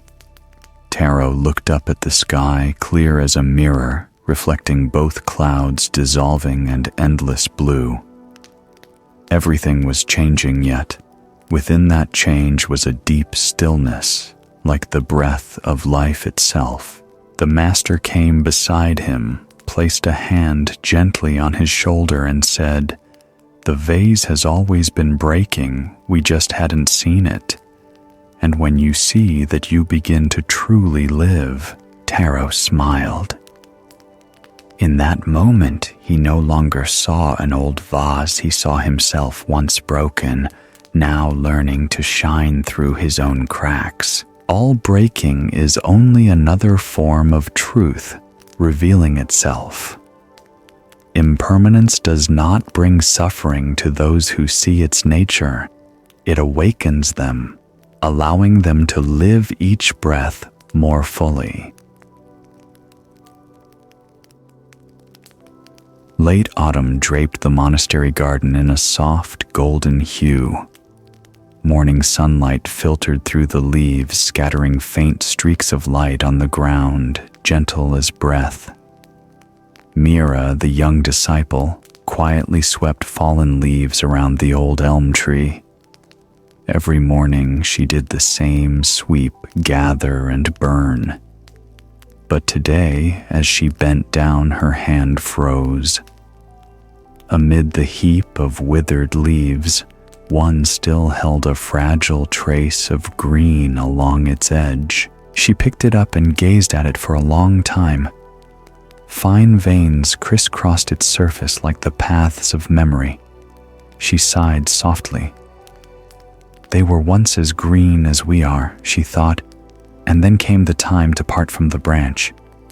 A quiet sadness rose within her, not loud, not clear in reason, just a feeling, as if something inside her was slowly fading with the season. Lately, Mira had been feeling empty. Though she still chanted sutras, swept the courtyard, brewed tea, her heart felt heavy, like clouds about to rain. She didn't know why. Perhaps autumn made people softer, more nostalgic, more afraid of loss. She began to see how people and leaves were not so different, both born fresh, glowing for a while, and slowly falling away when the wind arrives. That morning, the temple bell rang through the mist, its echo stretching far and deep, like a call from silence itself. Mira set her broom down and walked toward the veranda, where Master Ensho, the old monk who tended the garden, sat sipping tea. Light fell upon his face, highlighting the lines of time that still carried the calm of a windless lake. Master Mira bowed gently, her voice trembling. "I feel sad when I watch the leaves fall. Every day I sweep them, gather them, but they never seem to end. The more I clean, the emptier I feel." Master Ensho set his teacup down his eyes, drifting toward the trees where leaves were falling slowly in the breeze. He did not answer right away.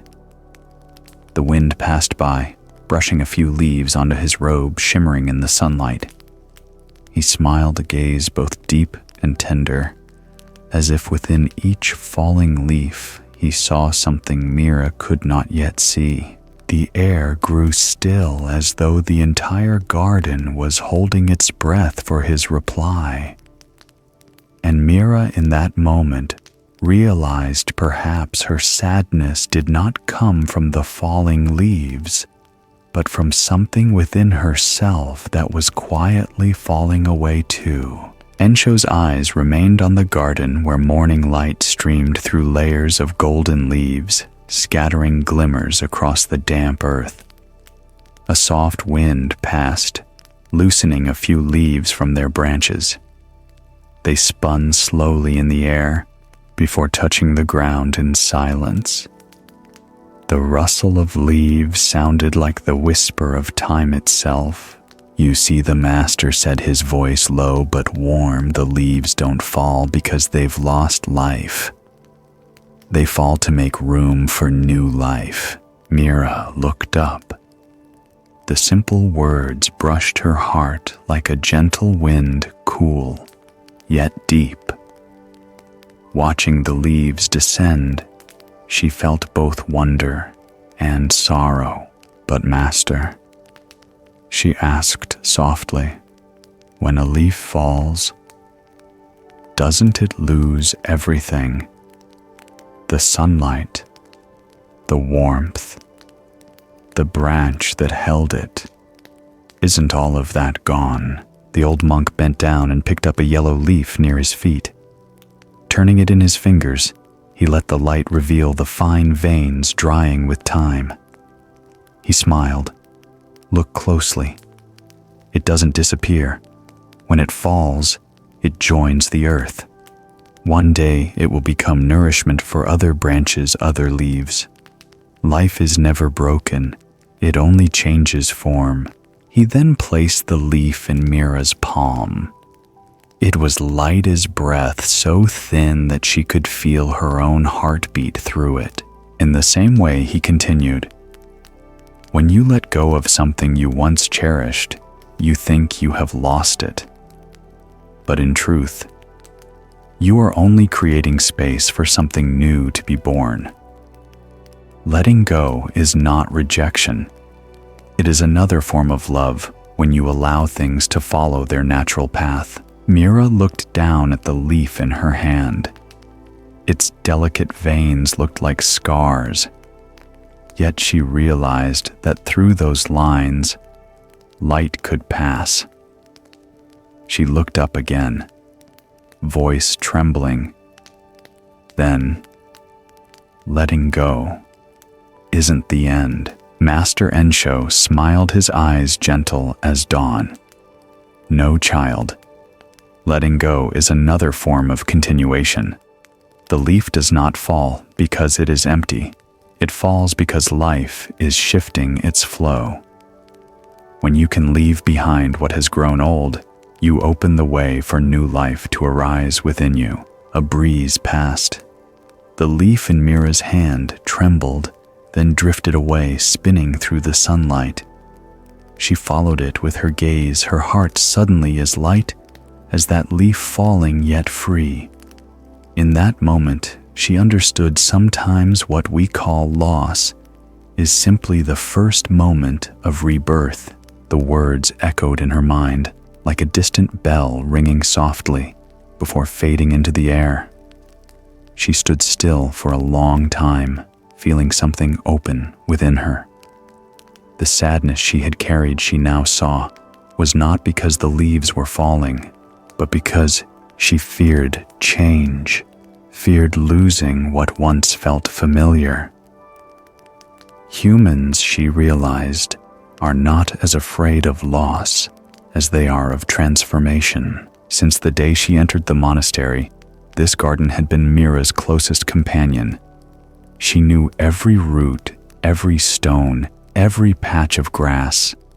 Each morning, she touched the leaves, heard the birds, smelled the damp earth, and her heart would grow still. So, when she saw leaves fall, trees bare, flowers fade, it felt as if part of her was falling too. She had thought impermanence was a sorrow, the ending of all she loved. But now, standing in the autumn wind, she began to understand.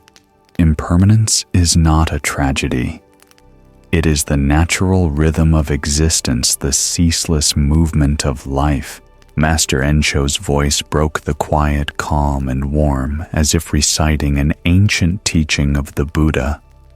What is born will fade. Yet within every fading new life arises. Impermanence does not take away, it only changes shape. The words sank into Mira's heart like rain falling on dry earth. She felt light, as if a window had been opened inside her, letting the wind flow through. Ensho continued his gaze, following the cascade of falling leaves. Do you see that garden? Yesterday it was one way. Today it has already become another. Impermanence is not only in the leaves, it is in you, in every thought, every breath, every moment you live. Mira looked around. Everything looked the same. The branches, the ground, the falling leaves. Yet she felt different. She realized the garden had never truly aged. It had only kept transforming like her own heart. Another breeze drifted by, carrying the scent of earth leaves and incense from the meditation hall. Mira closed her eyes and breathed deeply. In that breath, she no longer felt sorrow for what had fallen.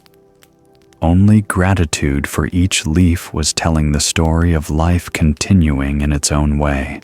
The next morning, Mira returned to the garden, her small bamboo broom in hand. But this time, she no longer swept with a heavy heart. Whenever the wind blew, the leaves spun gracefully through the air, falling like dancers. Mira watched them and smiled. In each falling motion, she no longer saw separation, only the rhythm of continuation, the gentle dance of life. As she bent to gather the leaves, she heard the birds calling, the wind threading through branches, the faint rustle of leaves touching one another like whispers. The scent of moist earth mingled with incense drifting from the temple hall. Everything blended into a quiet symphony, and Mira felt herself as part of that song. She suddenly understood she was not just sweeping leaves, she was touching the very flow of impermanence itself. Each leaf that fell was not just a sign of passing time, but a mirror of her own mind, old thoughts, old fears, old attachments, all gently letting go. And through that process, she too was changing, becoming lighter, calmer, freer. Perhaps she thought everything around us is a teacher, if only the heart is quiet enough to listen. That afternoon, the last light of day filtered through the bamboo, casting a golden honey hue across the courtyard. Master Ensho passed by and saw Mira sitting in the garden, arranging the dry leaves into a small circle on the ground.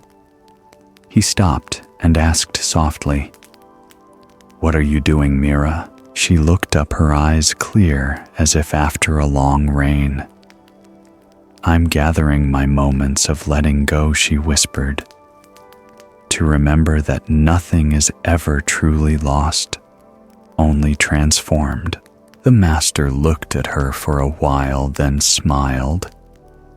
"When you can see that," he said gently, "you have begun to understand how life breathes." A final leaf drifted down, landing in the center of the circle Mira had made. She looked at it and nodded slightly. In that moment, there was nothing to mourn, nothing to hold, only peace, spreading softly like evening light over the earth. Days later, the garden seemed brighter, not because more flowers had bloomed, but because Mira now saw it with new eyes. Each falling leaf, each passing breeze carried its own message of acceptance of the tender flow of life. At sunset, she sat by the veranda, watching the last leaf on the branch tremble in the wind. It fell spinning gently and touched the ground in silence. Mira smiled. Inside her there was no longer a space called loss, only gratitude for having witnessed a full cycle of life. Master Ensho came beside her and said softly, "You see now, letting go is not losing. It's how life keeps breathing." The temple bell echoed through the twilight, soft and deep. And within that sound, Mira felt her heart grow still, like a lake unshaken after the rain. At the edge of the garden in the dim forest, Ryota was leading Amy, another student, down a path of shadows. A narrow beam of light slipped through the trees, falling upon a wildflower blooming in the dark. Master Ensho watched them and murmured, "Even in darkness, something is always reaching toward the light."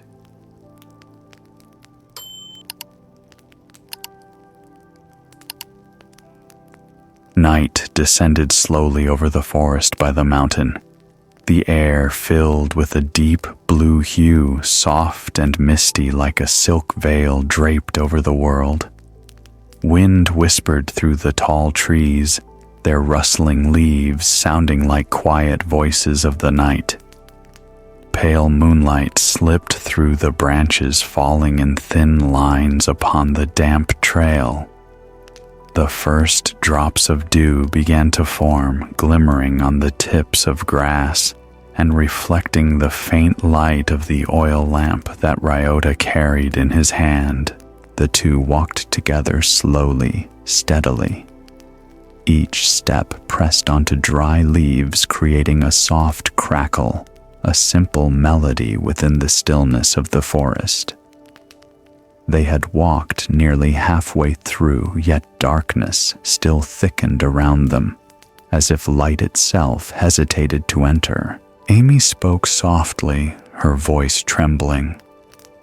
"I can't see the path anymore, Master. The deeper we go, the darker it gets. I'm afraid." Ryota stopped. The small flame in his lamp flickered, casting a faint glow across her face. His eyes were calm, not reflecting fear, but the quiet steadiness of one who had long walked through the night. "What are you afraid of in this darkness?" he asked gently. Amy hesitated, glancing around.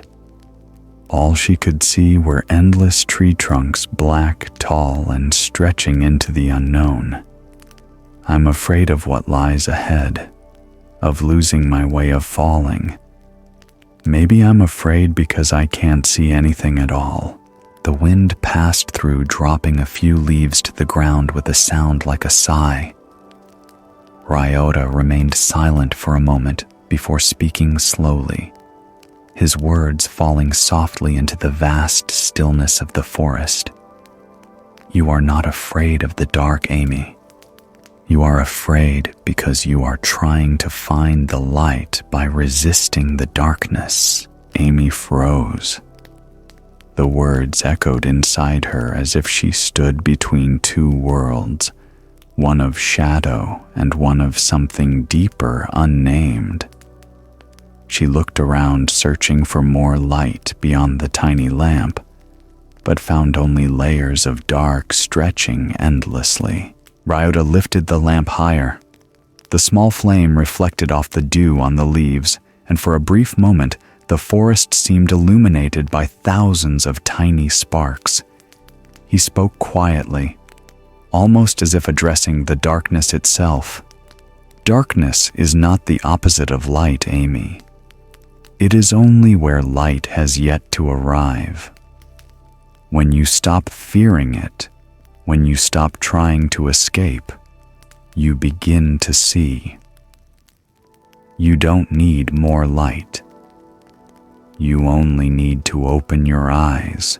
Amy looked around again, and for the first time, she began to see shapes branch the path beneath her feet, moss glowing faintly under the moon. The darkness was no longer an enemy. It was a gentle presence holding everything in silence. She nodded slowly, feeling a strange peace, a calm that didn't depend on light. She smiled, and the lamp in Ryota's hand seemed to burn a little brighter, not because of oil, but because the fear in her heart had grown still. They continued walking quiet as two shadows moving through the night. The path began to slope downward, and ahead the forest thinned. Between the silver-gray trunks, the moon suddenly appeared clear and bright, a narrow beam of light falling onto an open patch of earth.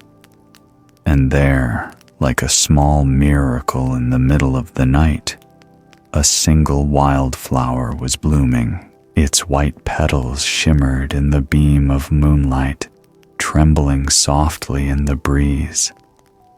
Around it were only damp soil moss and shadowed trees, yet precisely because of that, the flower stood out like a whisper of light within the dark. Ryota stopped and pointed. "Look, Amy." She bent down, eyes wide. "Master, how can it live in such darkness?" Ryota smiled, his voice deep and warm, carried gently by the night air, because it didn't wait for the daylight to bloom. It bloomed with what little light it had. He stepped closer, kneeling beside the flower, his hand resting lightly on the moss-covered ground. The oil lamp's glow mingled with moonlight, casting a serene radiance across his face. "It doesn't know whether it stands in a dark forest or a bright garden," he said softly. "It only knows that it is alive and reaching toward the light." Amy sat beside him in silence. She gazed at the fragile little flower, delicate yet resilient, in a world full of shadow. A gentle wind passed and its petals quivered as if smiling. In that moment, Amy understood what her teacher didn't need to finish saying. She realized that peace is not when darkness disappears, but when one has the courage to bloom within it, like this flower, like breath continuing quietly through the night. She She looked up. The sky was no longer pure black. Patches of moonlight reflected off the leaves, forming soft glimmers like the forest's gentle eyes. Amy exhaled deeply.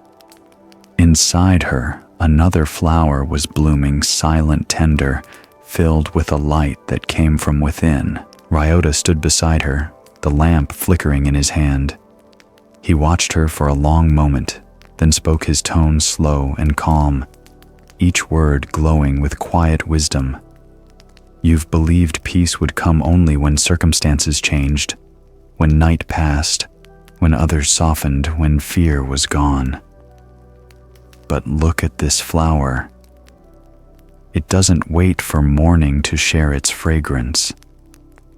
It is at peace exactly where it stands in the forest, in the night, within the imperfection of the world. He set the lamp near the ground. The golden light blended with the moonlight, shining gently on the thin petals. For a brief instant, the flower seemed to glow brighter, not because more light had been added, but because the one seeing it had changed. Ryota said softly, "This light doesn't truly come from outside, Amy. Each of us carries a source of light within. But when we fear, when we keep searching elsewhere, we close our eyes to it." Amy sat still. In the silence, she heard the wind weaving through the trees and the rhythm of her heartbeat blending with the breath of the forest. She lowered her head and whispered, voice trembling, "I forgot that, Master. I kept trying to find peace by running away from what made me uncomfortable. But the more I ran, the farther it went." Ryota nodded, his smile gentle, as missed peace isn't the absence of storms, but the ability to stand within them and remain bright. It doesn't come from avoidance. It comes from being fully present with what is. When you can embrace the darkness, your inner light reveals itself. Amy looked up. In the stillness of the forest, the small flower swayed lightly, its scent soft and pure as if responding. It no longer seemed lonely. It bloomed for her for this moment when she stopped running, stopped fearing. The wind passed again, carrying the scent of soil and faint blossoms. Amy smiled. The darkness still surrounded them. Yet now she could see, not with her eyes, but with a quiet light rising from within. They sat there for a long time, surrounded by the fragrance of damp grass and gentle night air. No words were spoken, only the sounds of life, the rustle of leaves, the whisper of wind beneath roots, the rhythm of breath blending into space. Time seemed to stop leaving, only the still presence of two souls and one small flower beneath the moon. Amy touched the moist earth, feeling the subtle pulse of life beneath the moss. Inside her, something was dissolving, layers of worry, fear, and longing slowly melting away like mist under morning sun. She realized she had been seeking peace in the wrong place. She once thought peace meant a life without change, without chaos, without darkness. But here in the middle of the forest night, she found a strange stillness, not because the night was gone, but because her resistance was. Ryota looked at her, his gaze calm as moonlight on water. He asked quietly, "What do you feel now?" Amy smiled faintly. I don't need to see the whole path. It's enough to know I'm here and still breathing." Ryota nodded, his smile light as wind through trees. "Yes," he said softly, The light has never left you. You only walked too fast and left it behind." They rose. The small lamp still burned, but Amy no longer clutched it tightly. Her hands relaxed, allowing moonlight and shadow to walk beside her. On the path back, each step felt lighter, each breath deeper. The little flower remained tilting gently under the narrow beam of light. No one touched it, but the moon still shone upon it, tender as a farewell. Walking ahead, Ryota spoke softly, his voice blending with the breeze. "It's not only in daylight that we can see the way. When your heart is bright, even in the night you walk upon your own light." Amy said nothing. She understood that light was no longer in the lamp, but in her every step, every breath, every smile she offered to the night embracing the world. When they reached the edge of the forest, dawn was breaking. Pale morning light stretched quietly across the treetops. Amy stopped and turned back. Deep within the forest, they had walked through the small flower, still stood bathed in the fragile glow of dawn. Steadfast and gentle, she pressed her palms together and whispered, "Thank you." Ryota replied, "When you can be grateful even for the darkness, you have understood what light truly is." A small bird flew down to a low branch nearby and sang softly. Its voice rose like a reminder. Peace never disappears.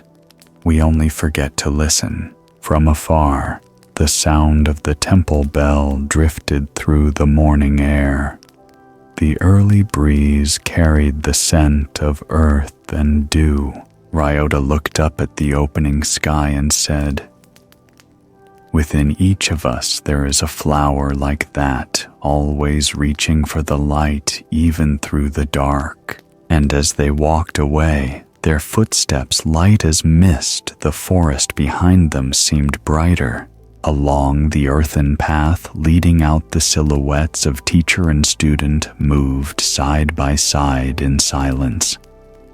They no longer needed words, for both understood. True peace is not where darkness ends, but where the light within grows strong enough to no longer fear it. Far ahead, morning light spread across the treetops. At the heart of the forest, Kana and Haru stood beside an ancient tree. It was tall and strong, yet carried a strange loneliness. Haru whispered, "This tree is perfect, yet why does it seem to suffer?" Kana looked at him gently and answered, "It has forgotten that it is part of the forest." Morning unfolded gently in the meditation forest. Mist hung across the ancient trees like thin silk ribbons. The first light of day was too faint to pierce the heavy clouds, casting only a pale silver calm across the earth. A few birds sang softly, their voices delicate, as the breath of a world just waking. Through that veil of fog, Haru and Kana walked slowly along a path blanketed with fallen leaves. Each step made a quiet rustle, like the forest whispering to itself. Haru was a diligent student, careful with every small task. Yet for days, he had felt an unshakable heaviness inside him, like a low note that would not fade. He had come to Kana, the old Zen master, who lived deep in the forest, hoping to understand the cause of this quiet unrest. They walked until the trees opened into a wide clearing where a massive tree stood at the center. Its trunk was so large that even two people together could not encircle it. The roots curled through the ground like sleeping dragons, and its branches stretched so wide they shaded nearly the entire clearing. The weak morning light fell through the mist, glinting on the bark and making the tree glow apart from everything around it. Haru stood in silence, gazing up in wonder and sorrow. "Master," he said softly, "this tree is the tallest, strongest, most beautiful in the whole forest. It stands at the center as if everything revolves around it. Yet, when I look at it, I feel sad." Kana tilted his head, his eyes kind and deep as the morning fog. "What do you see in that sadness?" he asked. Haru hesitated. "I'm not sure," he said quietly. "Maybe because it's too perfect yet so alone. No other trees grow close to it.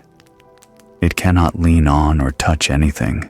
The wind swept through the high branches, the leaves trembling with a sound thin as a sigh. In that moment, Haru felt something in the tree reflecting his own heart. The loneliness of perfection, the sorrow of standing alone in the light. He walked slowly around the tree, tracing the rough lines of bark with his eyes. From every angle it appeared magnificent, the branches reaching like arms toward the sky. The bark covered in soft green moss sunlight, filtering through leaves that seemed to glow from within.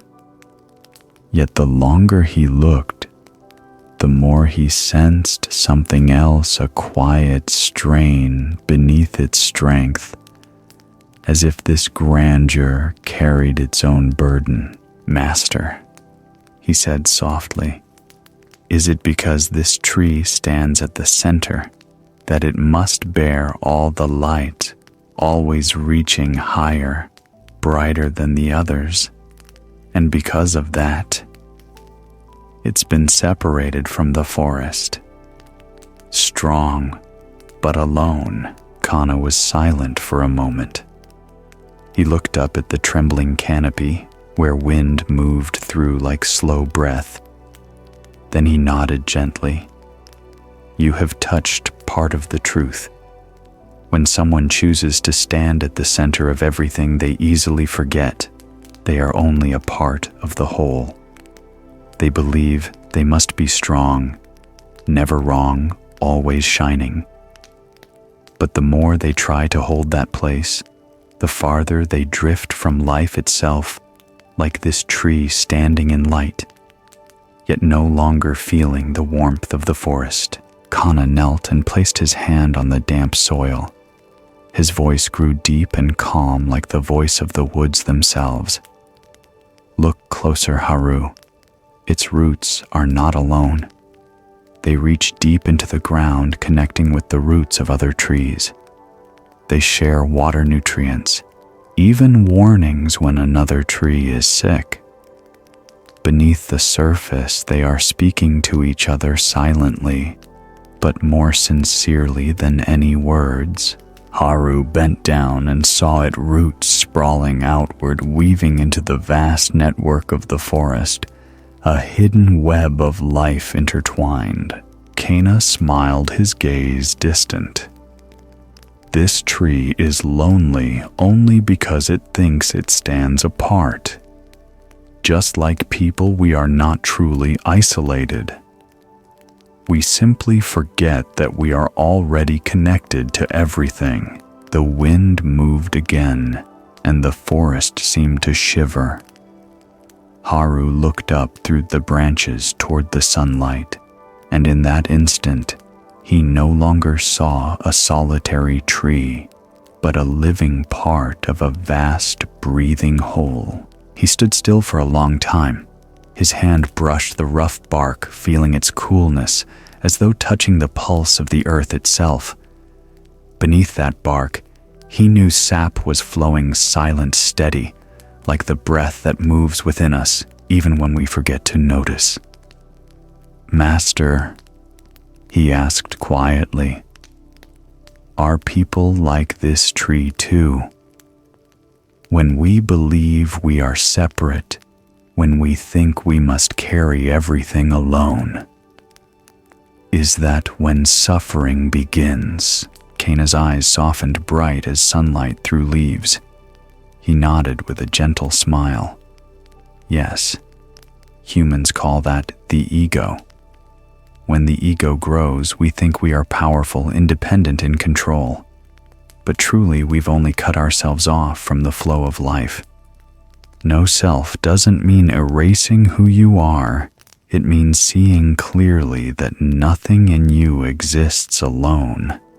Every breath, every heartbeat is sustained by all that surrounds you. He gestured toward the forest where branches intertwined like a living network. Look, every tree, every blade of grass, every gust of wind affects the rest. When one tree falls, the light changes.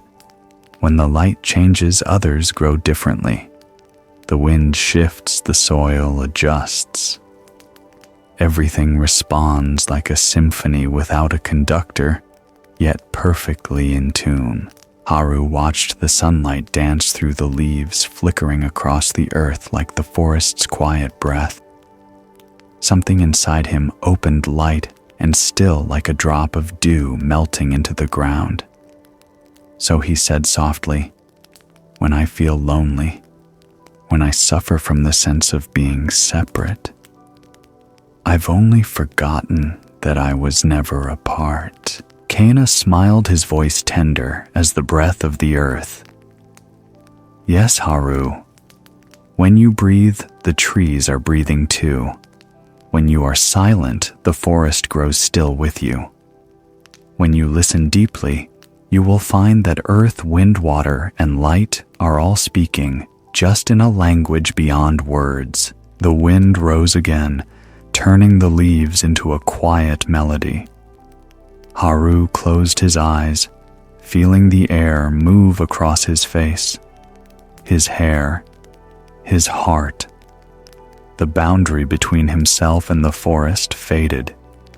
There was only one life breathing, moving, endlessly connected.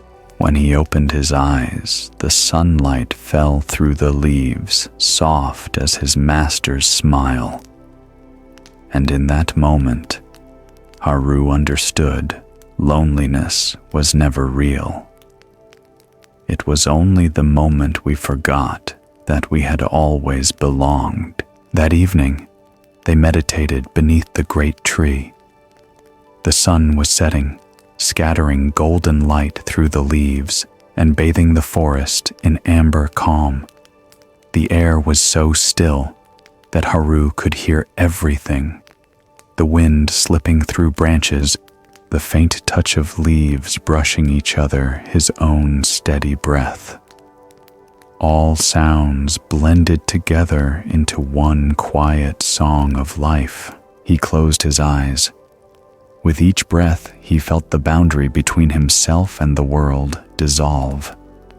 The wind moved through his hair and skin, yet it was no longer the wind touching him. It was simply wind moving through wind. The sound of falling leaves no longer came from outside. It came from within. In that stillness, he was no longer a man sitting under a tree. He was the forest itself, sitting and breathing. Kana opened his eyes and looked at his student. The last rays of sun brushed Haru's face, and he seemed as still as the earth. The master asked softly, his voice blending with the wind. "What do you feel?" Haru opened his eyes slowly. There was no searching left in them, only peace. "I feel light," he whispered, "as if I no longer need to be anyone. I simply am like the soil, the tree, this breath." Kana nodded, smiling gently. "That is no self," he said. "Not the loss of self, but merging with all. When you see this clearly, you realize life isn't something to possess, it's something to join. We don't own life. We are invited to breathe and flow with it. A soft breeze stirred, carrying the scent of earth and dry leaves. A few leaves drifted down, spinning in the golden light, before resting on their shoulders. Haru watched them fall, each leaf bowing gracefully before returning to the soil. He pressed his palms together and smiled. Within him, a cool current arose, quiet and warm, at once spreading from deep inside. He realized that peace had never been far away. It had always been here in each breath, each leaf, each pulse of the earth. The sun slipped behind the trees. Darkness gathered slowly, yet Haru saw more clearly than ever light was not something outside. It shone from within, from a mind that had stopped searching and begun to rest in everything. As they left the forest, the path was covered in fallen leaves. Haru walked slowly, his steps sinking gently into the moist earth. He looked back one last time. The great tree still stood there, glowing faintly under the young moon. But now the feeling of loneliness was gone. He no longer saw an isolated trunk. He saw a living web, roots and branches and wind all supporting one another. Kana paused beside him, his voice soft as wind. When you see yourself in everything and everything in you, you no longer need to struggle to belong. You never left the flow of life. Haru listened, his heart warm and light. Each step on the soil echoed with life's quiet greeting. I am here. I breathe with you. The forest, he realized, was never silent. It was always speaking through rustling leaves, shifting winds, the hum of roots beneath the ground. Humans only forget to listen. The wind moved through the canopy, creating a soft harmony of earth and sky. Kana smiled, his eyes distant, yet full of warmth. The tree is never isolated because it was never apart. We just forget the obvious. When the heart closes, we feel alone. But when it opens, the whole world becomes home. The golden light of dusk spread across the forest. The last strands of sunlight slipped through the leaves, weaving silken rays that touched droplets of dew on the moss, making the ground glow as if alive. Haru stopped gazing at the great tree glowing softly in the fading light. Master, he said, his voice clear and calm. I understand now.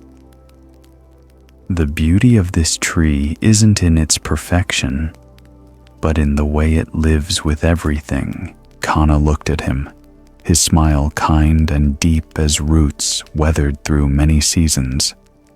Yes, he replied. When you stop trying to be the center, you become the whole. For when there is no division between you and the world, there is only one life breathing together. They continued walking in silence. The evening wind sang through the trees, birds returned to their nests, and the forest breathed like the heart of the earth itself. Haru felt his steps fall in rhythm with that heartbeat, not fast, not slow, simply alive. And in that quiet rhythm, he realized some lessons need no words, only an afternoon spent with the wind and a tree that silently teaches connection. Tonight's stories, like branches growing from the same trunk, all lead back to one truth.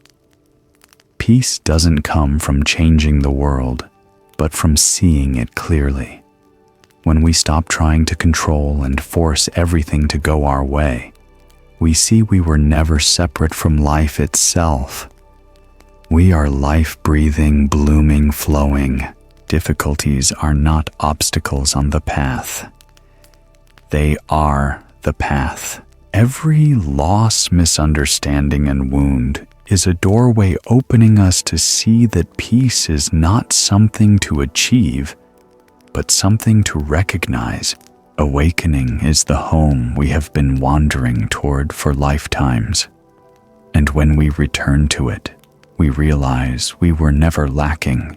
We have always been connected, embraced by the infinite wisdom and compassion of this universe. The teachings of Zen do not ask us to become someone else.